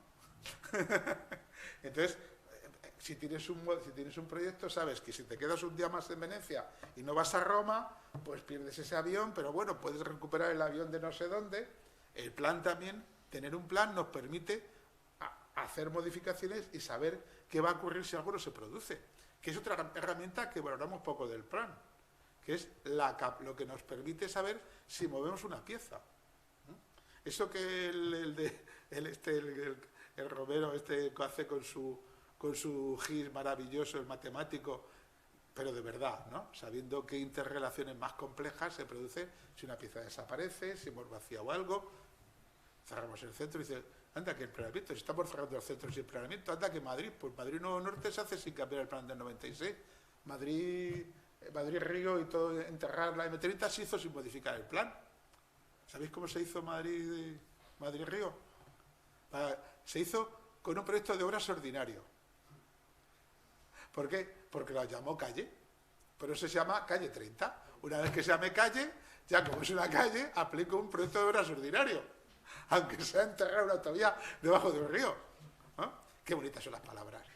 Y no hay como tener a alguien que no te lleva a la contraria y no te denuncia, ¿no? Madrid, enterrar todo eso con un proyecto de obras ordinario. Lo mismo que usamos para cambiar un bordillo en una esquina. Se tramitó así, ¿no? Presentamos una alegación, pero nadie nos hizo caso. Dijo el juez, esto es una calle, aquí pone que es una calle, pues es una calle, y la normativa urbanística dice que las calles se pueden actuar con proyecto de obra ordinario, pues ya está. Pero ¿cómo va a ser una calle eso? Pues aquí pone calle. Pues se llama Madrid Calle 30. ¿Qué os parece? Las palabras, como decía un Pidempi en Alicia en el País de las Maravillas, lo importante no son las palabras, sino quién manda aquí. Y bueno, y aquí tiene unas cosas y no quería acabar sin hablar del optimismo, ¿no? Yo creo que lo que tenemos que ser capaces es de mostrar un modelo posible, un modelo amable, no sé, no por tener más cosas, ¿no? Como le digo yo a mis alumnos, si es que debajo de los arcones de las camas de vuestras casas hay mantas para 4 guerras, ¿no? ¿No? ¿Cuántas mantas tenéis en el arcón de debajo de la cama? ¿No? Ya no caben más, ya el arcón es así de alto, ¿no? Pero podemos vivir utilizando las mantas que tenemos, sin comprar más, haciéndolas con ellas cosas. Tenemos la manera de utilizar la ciudad de otra manera, de hacerla amable y de reconocer los derechos de las personas. Y nada más, porque ya creo que me he pasado con mucho del tiempo y probablemente tampoco he sido tan...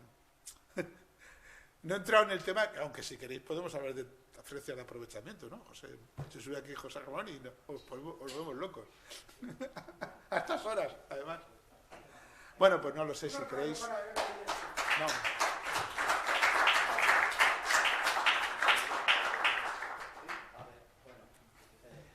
Hemos hablado un montón de cosas, pero tenemos bastante rato para... ¿Hay alguna pregunta?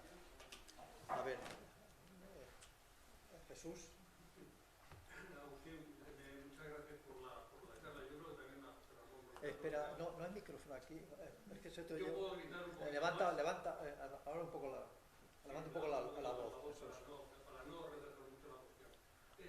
Yo pienso, o sea, que el planeamiento es necesario, ¿no?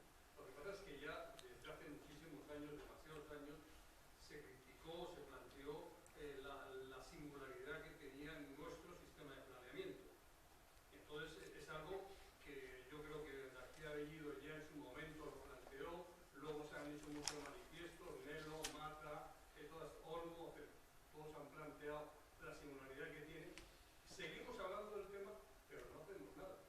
O sea, estamos hablando de los años 90 y, Sí, y todos estos manifiestos, un segundo, Agustín, y seguimos avanzando, pero yo creo que al final el planeamiento es necesario. Lo que pasa es que lo que hay que criticar, lo que hay que plantear es que el modelo que tenemos de planeamiento de ahora el 75 es lo que está mal, pero seguimos hablando de los suelos urbanos no urbanizables. Lo de no urbanizable siempre me ha cabreado, y del suelo de nuevo desarrollo o del suelo urbanizable.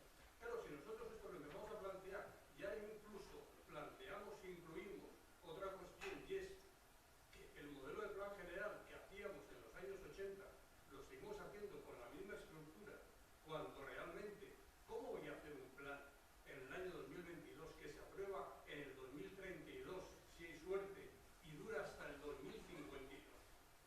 Si acierto es de casualidad. O sea, es absurdo todo el planteamiento. Lo que habría que hacer es el modelo de planeamiento que estamos planteando, modificarlo, cambiarlo y hacerlo de una vez por todas. El plan tiene que hablar de plan, porque luego habrá un plan, un PEMUS que dirá otra cosa, y de pronto habrá un plan de acción territorial de riesgo de inundación que modificará lo que hemos dicho, y cuando vayamos a hacer una actuación tendremos que ver en ese momento cuáles son las implicaciones. Entonces, claro, el planeamiento urbano, el plan tiene que hablar de lo que es los temas urbanísticos concretos. ¿Por qué? Porque cuando actuemos habrá que analizar en cada caso concreto qué es lo que ocurre. Y eso sería uno de los problemas fundamentales, independientemente de que no tiene ningún sentido todos los planes parciales que se hacen hoy día. Antes, cuando se van a desarrollar lo que dice la ficha de planeamiento, se modifica. Todos. Claro, ¿por qué? Porque el suelo urbanizable no existe. Es un suelo rural que se va a transformar en un momento determinado. Y ya lo transformaremos y discutiremos dónde se puede hacer en ese momento. El plan general planteará cuestiones de vectores de crecimiento, ámbitos, pero esa línea roja que define el sector con es absurdo. Porque al final estamos pasando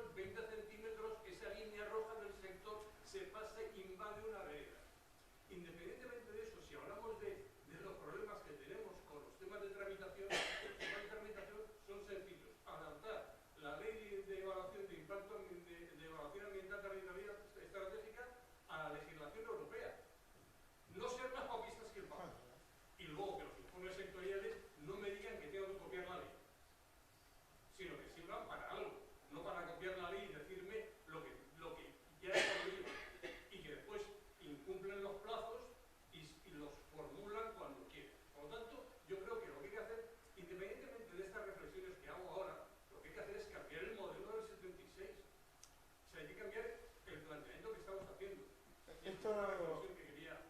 Primero, te minusvaloras, eres mucho mejor de lo que... y tus planes son mejor de lo que piensas. No, te lo voy a decir en serio. O sea, yo creo que son más eficaces de lo que nos tendemos a herir mucho. O sea, que otra cosa es que, por ejemplo, leyes como la valenciana pues han tenido algunos efectos muy complejos, que ahí es un problema de ley, no es un problema nuestro. O sea, no es un problema del plan que se ha hecho lo que se ha podido. Yo creo que el plan ha puesto un poco más de orden de lo que existiría, ¿no? Lo que pasa es lo que estás diciendo tú, hay un montón de cosas, pero además es que el plan tampoco pone en negación las zonas de bajas emisiones ni los PMUs. El plan da las herramientas, o debería dar las herramientas para que eso no cree problemas. Y a mí me da la impresión de que se están haciendo esas cosas sin grandes dramas. O sea, que tan malos no seremos. Hoy es que me toca ser optimista, ¿no? No ser optimista, defender que hacemos un trabajo bastante más... Esto es como si un médico diga que se me muere mucha gente y dice que todo el mundo se va a morir, ¿no? ¿Me entiendes? O sea que ya con sacar a alguien un poco medio bien de lo que dice, pues bastante has hecho, ¿no? Y yo creo que nosotros estamos ante un cuerpo muy complejo, en el que las fuerzas dominantes tienen unos objetivos brutales, en el que, es lo que estábamos diciendo, ¿cómo vamos a hablar de igualdad en la ciudad si el 1% de la población tiene el 67% de la riqueza? O si se está produciendo una... o sea, ¿qué capacidad tiene la ciudad? El planeamiento tiene una capacidad de servir a ese modelo socialdemócrata que decía Harvey, que existía, no sé cómo lo habrá visto, pero por cuando decía, bueno, estamos mejorando las rentas de las personas, estamos mejorando su espacio. Ahora estamos empeorando las rentas de las personas y estamos retrayendo todavía recursos de sus espacios. El problema no es tu plan. El problema es que muchas veces tu plan pensaba que parte de los recursos iban a ir ahí y ese espacio iba a ser mejor y que parte de esos recursos también van sobre el control formal de esa solución. Si tenemos unas administraciones que cuando llega el plan parcial no tiene unos mínimos criterios y lo que hace es a lo fácil contar, no sé qué, tiene tanto no sé qué, me cedes el 10%, te voy a ceder monetario, venga, vale, monetario, ¿a cuánto lo ponemos? No, claro.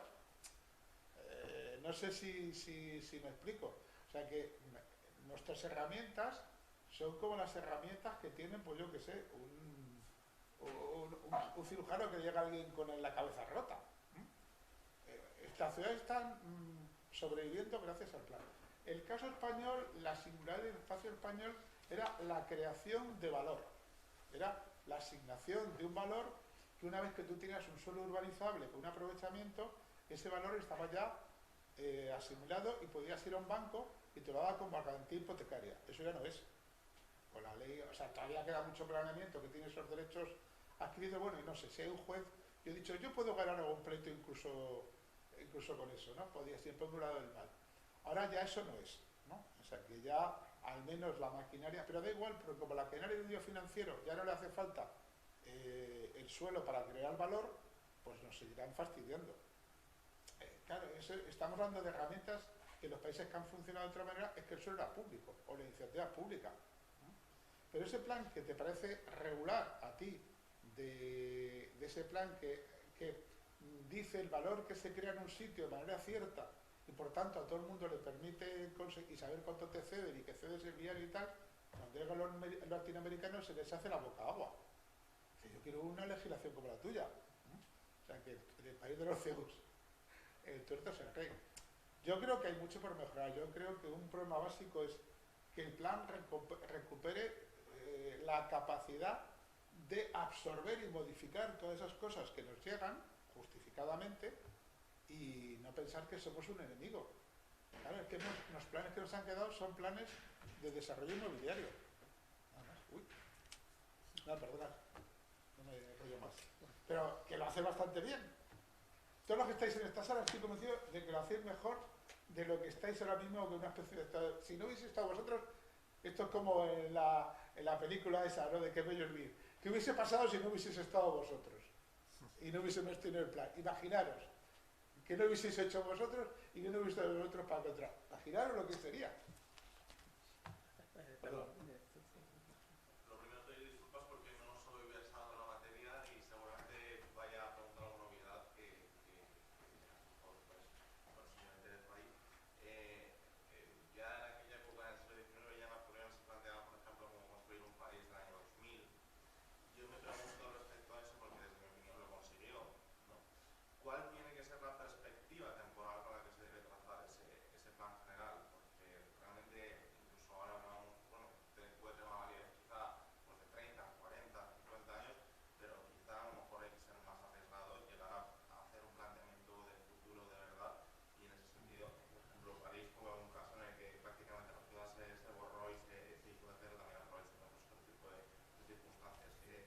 Sí, y salieron los miserables, que vivían en las cloacas.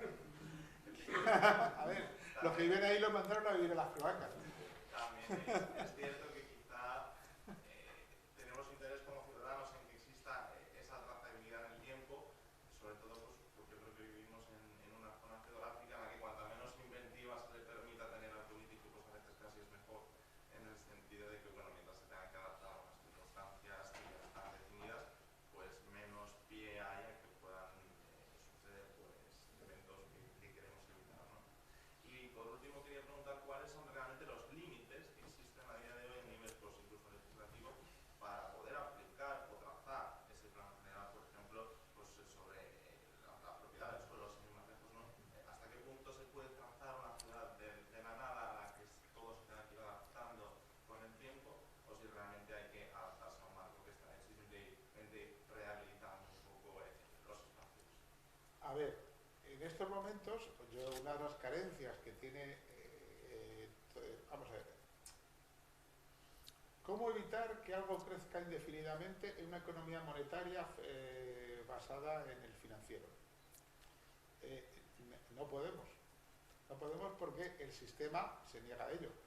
El tema es, para poder decir que dedique usted a rehabilitación y no al crecimiento, el único instrumento es hacerlo, ahí sí, nos viene bien, vamos a conocer la legislación ambiental, ¿no? La legislación ambiental nos viene muy bien porque, bueno, si no es técnico, el suelo que protegemos como suelo urbanizable protegido es de por vida, salvo que hagamos una modificación del plan de 20 años, eso espero que no vuelva a pasar nunca, ¿no? O que lo quitemos. O sea, que también hay algunas cosas que la ciudad queda hecha y se va transformando, o sea que la pregunta que tú me haces de cómo evitar que las cosas crezcan indefinidamente es generando un marco, ese sí, de análisis de la fragilidad del territorio, de la necesidad que existe un territorio. O sea, he puesto esta diferenciación entre ciudad y territorio que aquí tienen encima legislaciones distintas. Se han disociado funcionalmente. Sí, pregunta. Es que no sé si me he explicado muy bien. Por ejemplo, un ejemplo paradigmático está nombrado Vallecas. Yo puedo nombrar aquí otros barrios, pues Carolinas, de Remedio. Yo, por ejemplo, veo urbanísticamente Carolinas y no se me ocurre cómo solucionar eso, salvo borrando y empezando de cero, prácticamente, ¿no? A nivel de trazado de avenidas, de espacios habitables, de espacios abiertos. Eso es factible hacerlo. A mí la Virgen de Remedio tampoco, a ver, yo sería, el problema de la Virgen de Remedio es que las casas son malas, son muy sencillas, pero si haces un arqueo, ¿no? de los parques que tiene, los equipamientos, tenía una panadería maravillosa, estupenda, que hacían uno de los panes mejores. O sea que, a ver, es el contenido social el que te da, el que también ha segregado esto y te lo vas encontrando cada vez peor. La solución física no es la única, o sea que, fijaros que cuando hablamos de cascos históricos degradados, estamos hablando de elementos de alto valor patrimonial, pero que ha perdido su funcionalidad en la historia. Funcionalidad que tenían históricamente. Han sido abandonados, pero nos empeñamos en rescatar esos espacios, porque les damos unas propiedades físicas, porque les damos unas propiedades patrimoniales. Todo tiene una historia. Si resulta que hacemos una historia de otro espacio, hay cosas que están tan mal que igual no queda más remedio que derribarlas. Habría que verlo.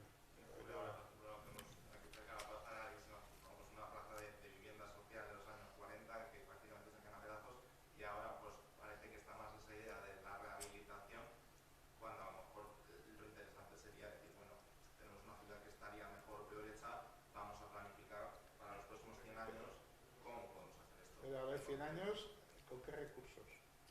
Es que yo te acabo de decir que estamos en la astronave, el Apolo 13, y a lo mejor resulta que desde un punto de vista de un análisis global de la sostenibilidad de los recursos, no es tan deleznable parte del soporte que me está señalando. Ese soporte igual lo podemos acondicionar para determinadas cosas, igual no vale para personas con movilidad reducida, para familias con hijos, pero para jóvenes durante una temporada, durante 3 o 4 años, apartamentos y tal, pues igual sí que lo podemos poner en funcionamiento. O sea, ten en cuenta que cuando tú hagas el cálculo de derribar eso, todos esos escombros tienen que ir a algún sitio. El costo de derribar no lo asimilamos porque no estamos incluyendo el costo de la degradación que produce ese residuo en el territorio. si tuviésemos que pagar no solo por el suelo para construir, sino al mismo precio el suelo para echar escombros, ya veríamos lo que hacíamos, ¿eh? A lo mejor lo echábamos debajo, hacíamos una montaña, no lo sé, otras soluciones. Pero piénsate un poco más en que estamos en un planeta viejo, en una astronave que necesita hacer arqueo de lo que es realmente útil y de lo que puede prescindir, ¿no? O sea, entra en tu armario y ¿esto de verdad lo voy a tirar? No lo sé, o sea, que hay ahí una discusión interesante, que es una discusión en la que todavía no emerge porque en realidad el sistema ahora mismo sigue necesitando consumir, ¿no? y cada vez más recursos para generar la misma cantidad de valor. Lo que te estaba diciendo del oro, ¿no? Entonces, claro, nos cuesta mucho trabajo pensar que a lo mejor lo que vamos a construir ahora va a tener que ser más modesto, ¿no? Igual, más modesto. Hace ya años, una de las buenas prácticas que ganó el concurso de buenas prácticas y me llevó a Dubái en el primer concurso, era una práctica que hacían en donde hacen el Cava, bueno, en Villafranca del Penedès, ¿no? Que habían identificado el barrio judío, que el barrio judío estaba degradado. Entonces tomaron una decisión de llegar a un acuerdo con los propietarios que les rehabilitaban las viviendas a cambio de realojar población metida en procesos de integración, ¿no? Procesos formativos, etcétera, etcétera. Pero fueron lo suficientemente inteligentes como para no hacer cosas cookies, para reciclar lo que tenían, para arreglar las puertas, tenían a medias concretas un almacén del que sacaban sanitarios, del que sacaban en buen estado, del que sacaban encimeras, del que sacaban puertas, del que sacaban manzanas. Esa rehabilitación, ¿qué hace? No creo gentrificación, porque esas viviendas ya no eran para yuppies, eran para población, que eran viviendas dignas, pero nadie esperaba, no habían pensado los hermanos en cambiar la casa, como las películas estas, ¿no? No habían tirado todo y habían puesto una encimera con una cocina incorporada al salón, ¿no? Que es lo que se vendería. Entonces, hay también una tendencia ahí a considerar, a respetar también todo lo que está producido, esas maderas, esas puertas, hay muchas cosas que consideramos un residuo y tienen dos valores, un valor energético, pero también un valor social, un valor de elementos construidos. Ahora nos pegamos, la gente ahora paga una fortuna por las rosetas de hormigón de colores, ¿verdad? Que antes iban al contenedor, ¿no? Bueno, no sé. Ahora me pido yo. Verás, sí, todavía tenemos hasta las 9. La gente aquí, ¿no cenáis? Yo no, vamos a ver, mira, bueno, una pregunta lanzada a la sala. A ver,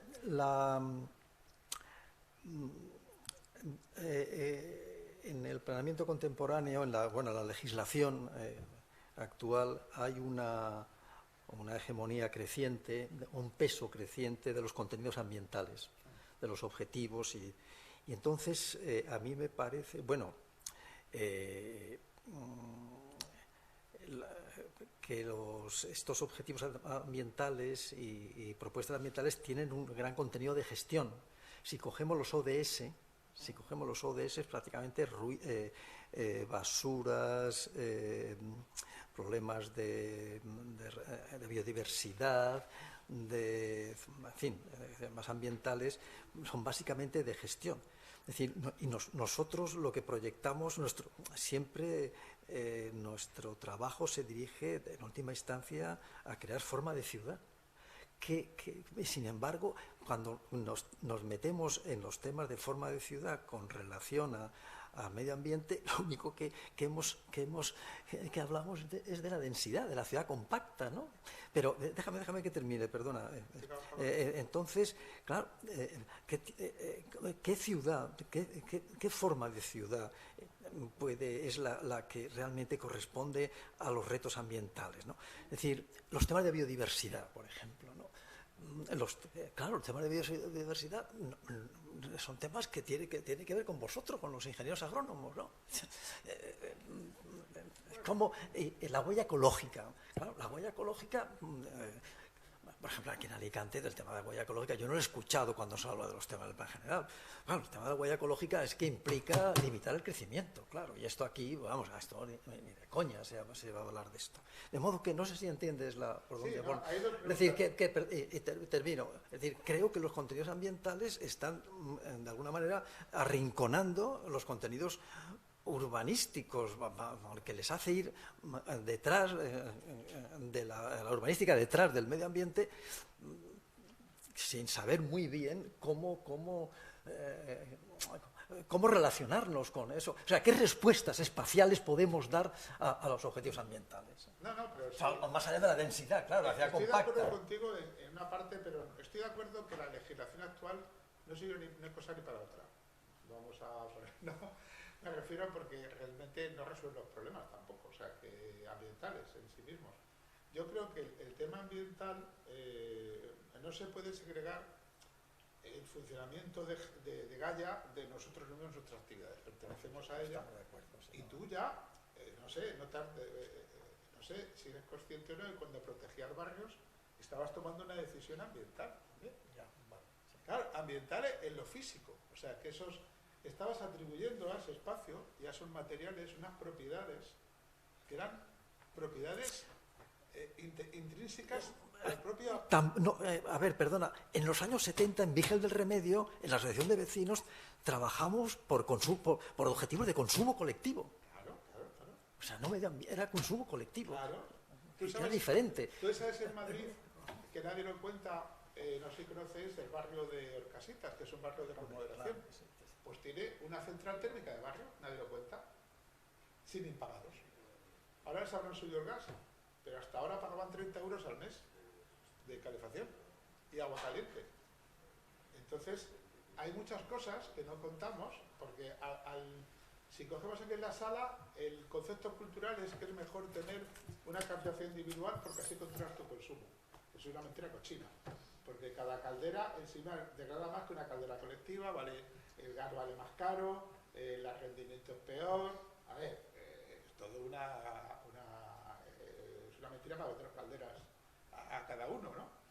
El tema, yo creo que sí que puede haber la incorporación de algunas dimensiones. Tú has protegido espacios naturales.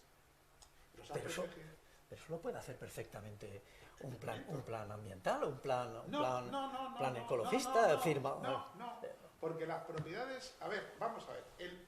Voy a lo mismo. No existía legislación ambiental y en los años 70 nos inventamos la protección del urbanizable. Era no urbanizable protegido. Nos inventamos el protegido. La protección del urbanizable por sobriedades ambientales, paisajísticos, productivos, la hicimos los urbanistas. No existía... Sí, pero yo encargaba a un biólogo, un ecólogo de la universidad que me diese la... Pero la metiste tú en tu plan. O sea, no existía legislación. Podías haber pasado de ella. Podías haber puesto solo un urbanizable común y no había pasado nada. Y le protegiste. O sea, que ya eras... Había algo en ti que te hacía... O sea, es que de verdad... Es que lo estabais haciendo muy bien. Es que... Y además, perdona, claro, a ver, fijaros, porque os voy a decir, ¿por qué está protegido el parque agrario del Llobregat a la de Barcelona? Porque alguien, en los años 70, alguien tuvo a bien ponerlo como espacio natural protegido de uso agrícola. Y si no se hubiese hecho eso, no lo hubiésemos podido rescatar para el parque agrario. Gran parte de las cosas que están protegidas ahora es porque una generación de urbanistas, aunque se lo ha encargado un biólogo, un geólogo, sí, pero tú sabías que aquello valía. Y lo que hacías es llamar a alguien para que te ayudase a darle contenido a esa protección. Y la central térmica del barrio no hace falta un plan para meterla. Hombre, haría falta un plan, haría falta que la propia normativa... O sea, no estoy haciendo de abogado del diablo, ¿eh? Sí, pero por si hace supuesto. falta, eso es un espacio específico que tiene que tener su localización, que tendrá que tener un uso, o la propia normativa que hagamos no tendrá que impedirlo, o incluso todo, a ver, se puede propiciar o no, igual que se puede propiciar la existencia de elementos de arquitectura bioclimática, diciendo que un incremento de la superficie total del edificio de un 20% dedicado a incremento de superficies, creación de muros trombes, no sé qué, no computa, siempre y cuando cumpla o cumpla la ordenanza de edificación medioambiental que el ayuntamiento redacte y que modifica puntualmente. Porque luego otra cosa es que a veces también hemos de reconocer que hemos sido un poco brutos y hemos metido cosas en las normativas que eran cosas de ordenanza. O sea, por ejemplo, eso nos pasó cuando nos dimos cuenta de que cuando definíamos vivienda mínima o vivienda, decíamos salvo las sometidas al régimen de protección oficial, que será las condiciones definidas concretamente. O sea que también hemos puesto mucha más flexibilidad de la que somos conscientes. Y lo hemos hecho mucho mejor de lo que somos conscientes. Lo que pasa es que tenemos que... Es que de verdad, hoy vengo con el espíritu... Como me han llamado colapsista, por hacer las cuentas, digo, bueno, vale. Bueno, perdona, José Luis. Yo estoy de acuerdo con Jesús que es necesario un cambio de modelo. No se puede hacer una planificación del siglo XXI con los mismos ojos y actores del siglo XX. O sea, es absolutamente imposible. Tiene que haber nuevos actores que participen en ese nuevo modelo de la ciudad que queremos. La pandemia ha puesto en evidencia la necesidad que tiene el ser humano de estar en contacto con las zonas verdes, ¿no? Y ha puesto en evidencia las desigualdades sociales que hay en los barrios ricos, la gente que vivía en una vivienda unifamiliar con un jardín lo pasó menos mal que aquel que vivía en una infravivienda. Eso ha sido evidente. Lo que yo creo que me quedo es que los límites del desarrollo va a estar en la fragilidad del territorio, la fragilidad del paisaje. Eso es lo que debe delimitar el crecimiento de la ciudad. Y yo creo que hay que cambiar un poco esas teorías neoliberales de que todo tiene que seguir creciendo. Porque a lo mejor no debemos de plantear que la ciudad debe de crecer para esponjar en algunos casos, en algunos barrios, y para hacerlos realmente dignos y vivibles. Y lo que es más fundamental, tenemos que creernos de verdad lo fundamental que tiene o el papel que desempeña la infraestructura verde como elemento de salud ciudadana, ¿no? O sea, la ciudad debería estar conectada con espacios de naturaleza que la rodea.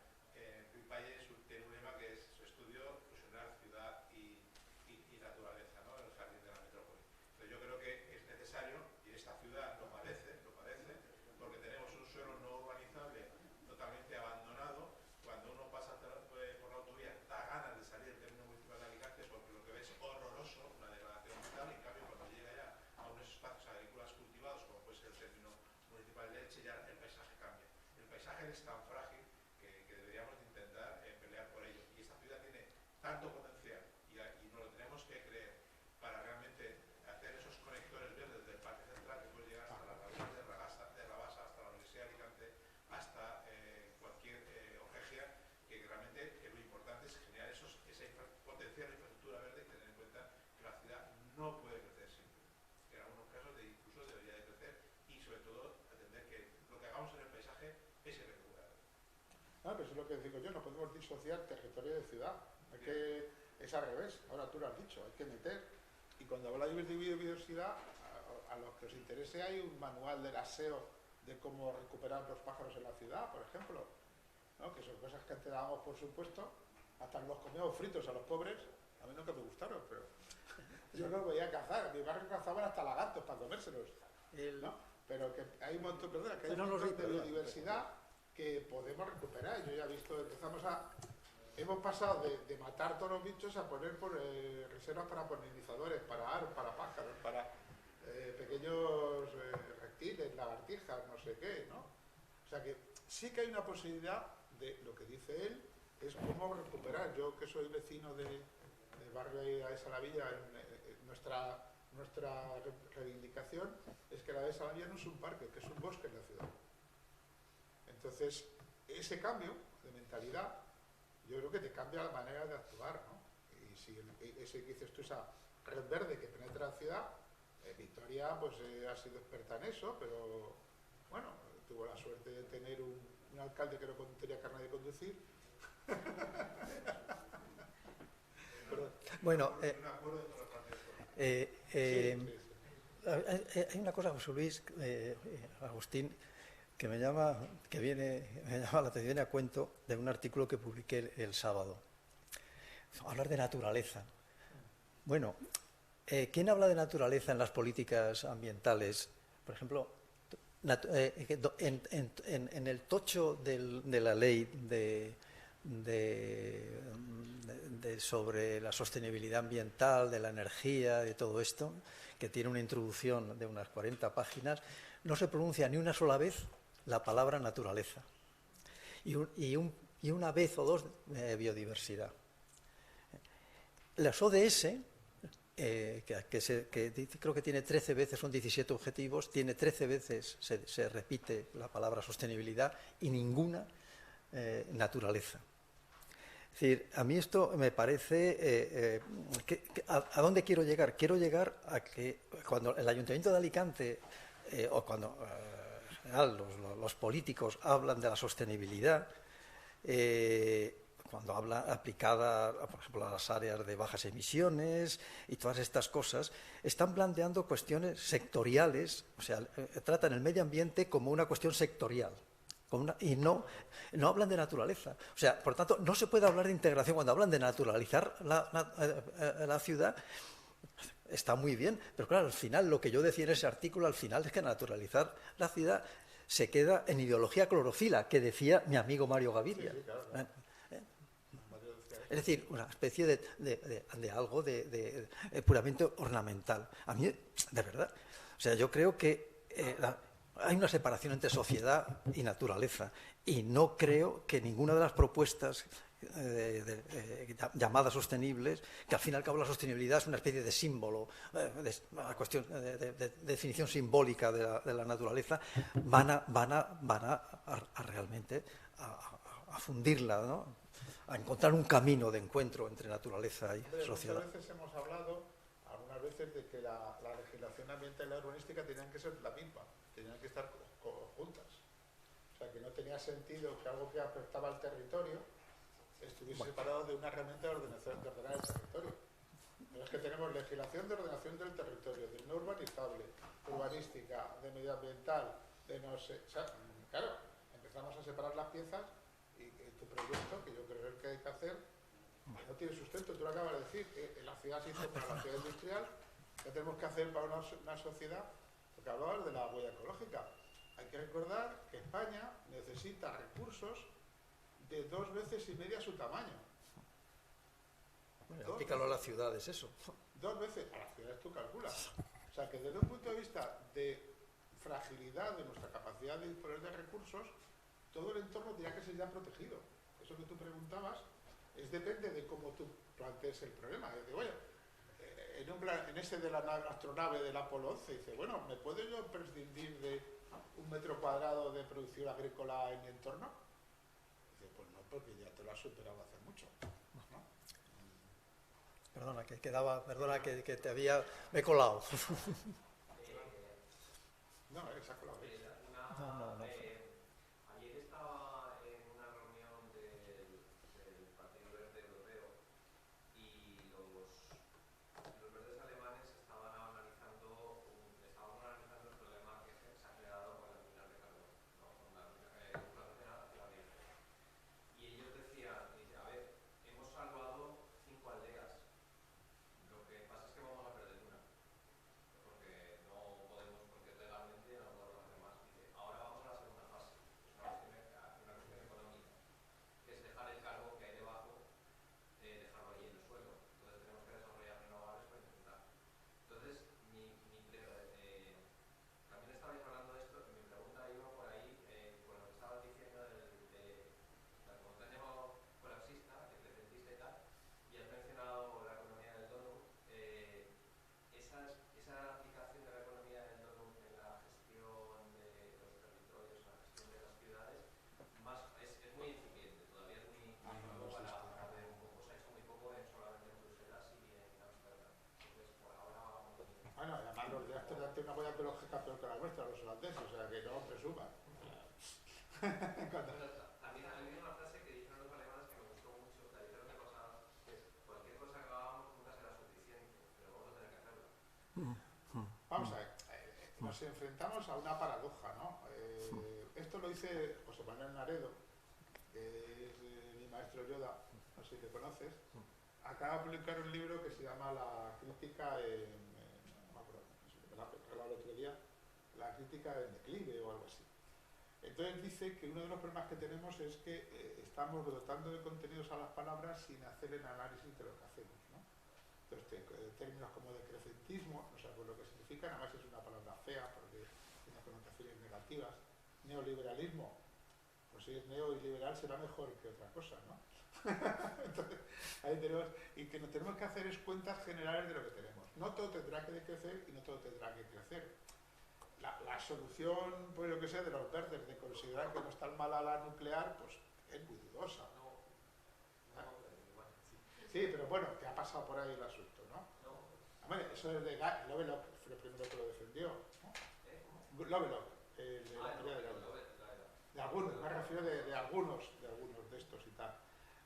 El tema es hacer cuentas y también, si vamos a gastar algo, que lo gastemos en algo eficaz y no en capricho, o sea, no en seguir haciendo lo mismo.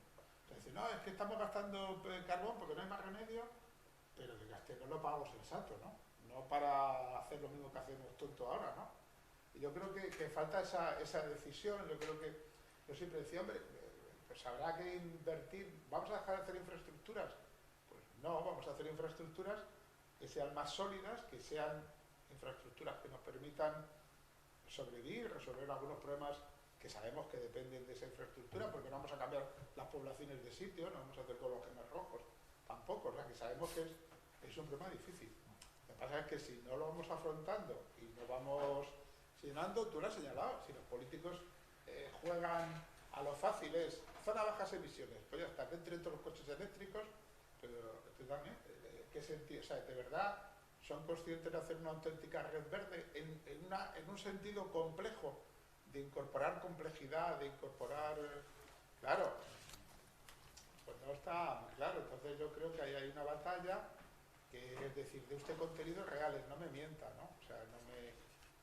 Pero también tenemos que ser nosotros y vosotras. Ya solo quedáis tres. ¿Cómo afrontar esto? Pero bueno, yo creo, ahora ven unas municipales que no lo sé cómo va esto, ¿no? Y no sé si es todavía momento de llegar y cuando nos pasen los programas políticos decir, oye, esto da otro contenido. La ciudad a los 15 minutos, bien, pero la ciudad a los 15 minutos en la que el ciudadano sea un actor, ¿no? Paco. Yo quería un poco lo que estabas ahora llegando un poco a las elecciones a municipales. Yo creo que todo lo que hemos estado hablando requiere un enfoque diferente al que se produce en la actualidad en el sentido escala. Es decir, tú, por ejemplo, Agustina está hablando todo el rato de territorio, de ciudad y de territorio. Entonces, una cosa es que veamos el espacio del territorio y otra es que lo veamos desde mi municipio. ¿Vale? Entonces, la escala municipal, que es otro de los grandes problemas que tiene el urbanismo, que ha tenido históricamente el urbanismo, hace que no podamos hacer una lectura grande y una lectura de carácter estructural y una lectura de carácter de infraestructura verde, porque nos limitamos a nuestro ámbito, que además cuando tú pides el plan te dan el límite de tu municipio, que no te aparece el vecino, y cuando te mandan una cartografía para hacer un plan te hacen hasta el límite de la hora del punto. Entonces yo creo que esa lectura que en la Comunidad Valenciana se está produciendo ya en parte, porque hay muchos planes de acción territorial y de ámbito regional, es esencial. En ese sentido, creo que la concepción de la infraestructura verde que se ha producido en la Comunidad Valenciana es la única que nos podría permitir articularnos con el territorio. Entonces, si seguimos, por eso creo yo que no es tanto un problema municipal, que lo es, porque son los que legalmente tienen la capacidad de decisión, sino un cambio de óptica para entender el problema de una forma mucho más holística y mucho más global. Porque si no, pues seguiremos pensando en que en mi casa me hace falta una cama y no me hace falta un frigorífico, pero es mi casa. Hay dos términos que están recuperando cierta entidad, que es el tema de la bioregión, que se está empezando otra vez a hablar de él, ¿no? Y luego otro tema también es que la escala municipal no sirve ni para el territorio, ni para esto, pero tampoco para lo funcional, porque estamos en áreas urbanas, ¿no? Ahí tengo un compañero que dirigió la tesis, José Manuel Gómez, que ha hecho un análisis de una nueva forma de territorializar el espacio, y ha territorializado la falla vacía y la escala vacía, ¿no? pero le faltaría esta capa, que es la España, porque incluso infraestructura verde tenemos que tener cuidado, porque infraestructura verde se le pueden quitar propiedades de naturaleza.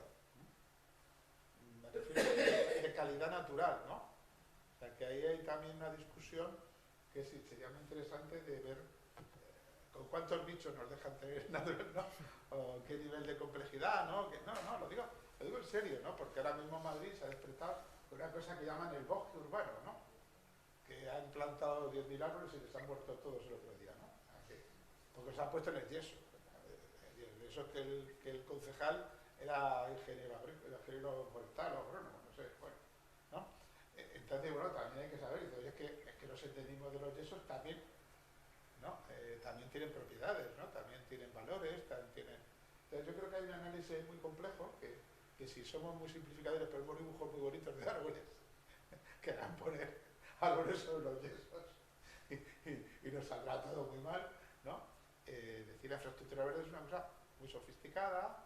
Has hablado del paisaje también. El paisaje tiene pros y contras, porque a veces también induce a simplificaciones simplemente visuales, ¿no? Que eso, estamos siempre con esa discusión, ¿no? O sea que tenemos que tener mucho cuidado de no equivocarnos, o sea, intentar ir yendo como construyendo un senderito con los que vayan dejando, pero intentar siempre tener claro cuál sería nuestro objetivo, si nos ponemos de acuerdo en objetivo, ¿no? Cuando ponemos eso de los territorios, claro, el problema de tener que España tenga una España y media fuera de España, no solo ecológico, económico, sino político. Porque, ¿qué relación política mantenemos con los territorios del que traemos esos recursos? Ahora que estamos hablando que voten los emigrantes en las municipales, ¿dónde votan las poblaciones de esa España y media que nos nutre? ¿No? Ya lo hemos visto, pero no se sabe, cuando de repente te cortan no sé qué, no tiene relaciones. O sea, que las relaciones son mucho más complejas en nuestra... claro que también es una cosa muy dura de decir, que somos un país que estamos viendo por encima de nuestros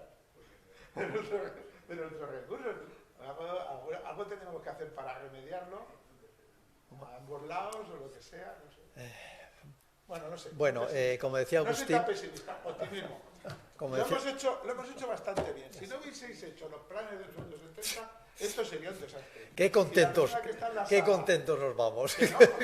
Agustín.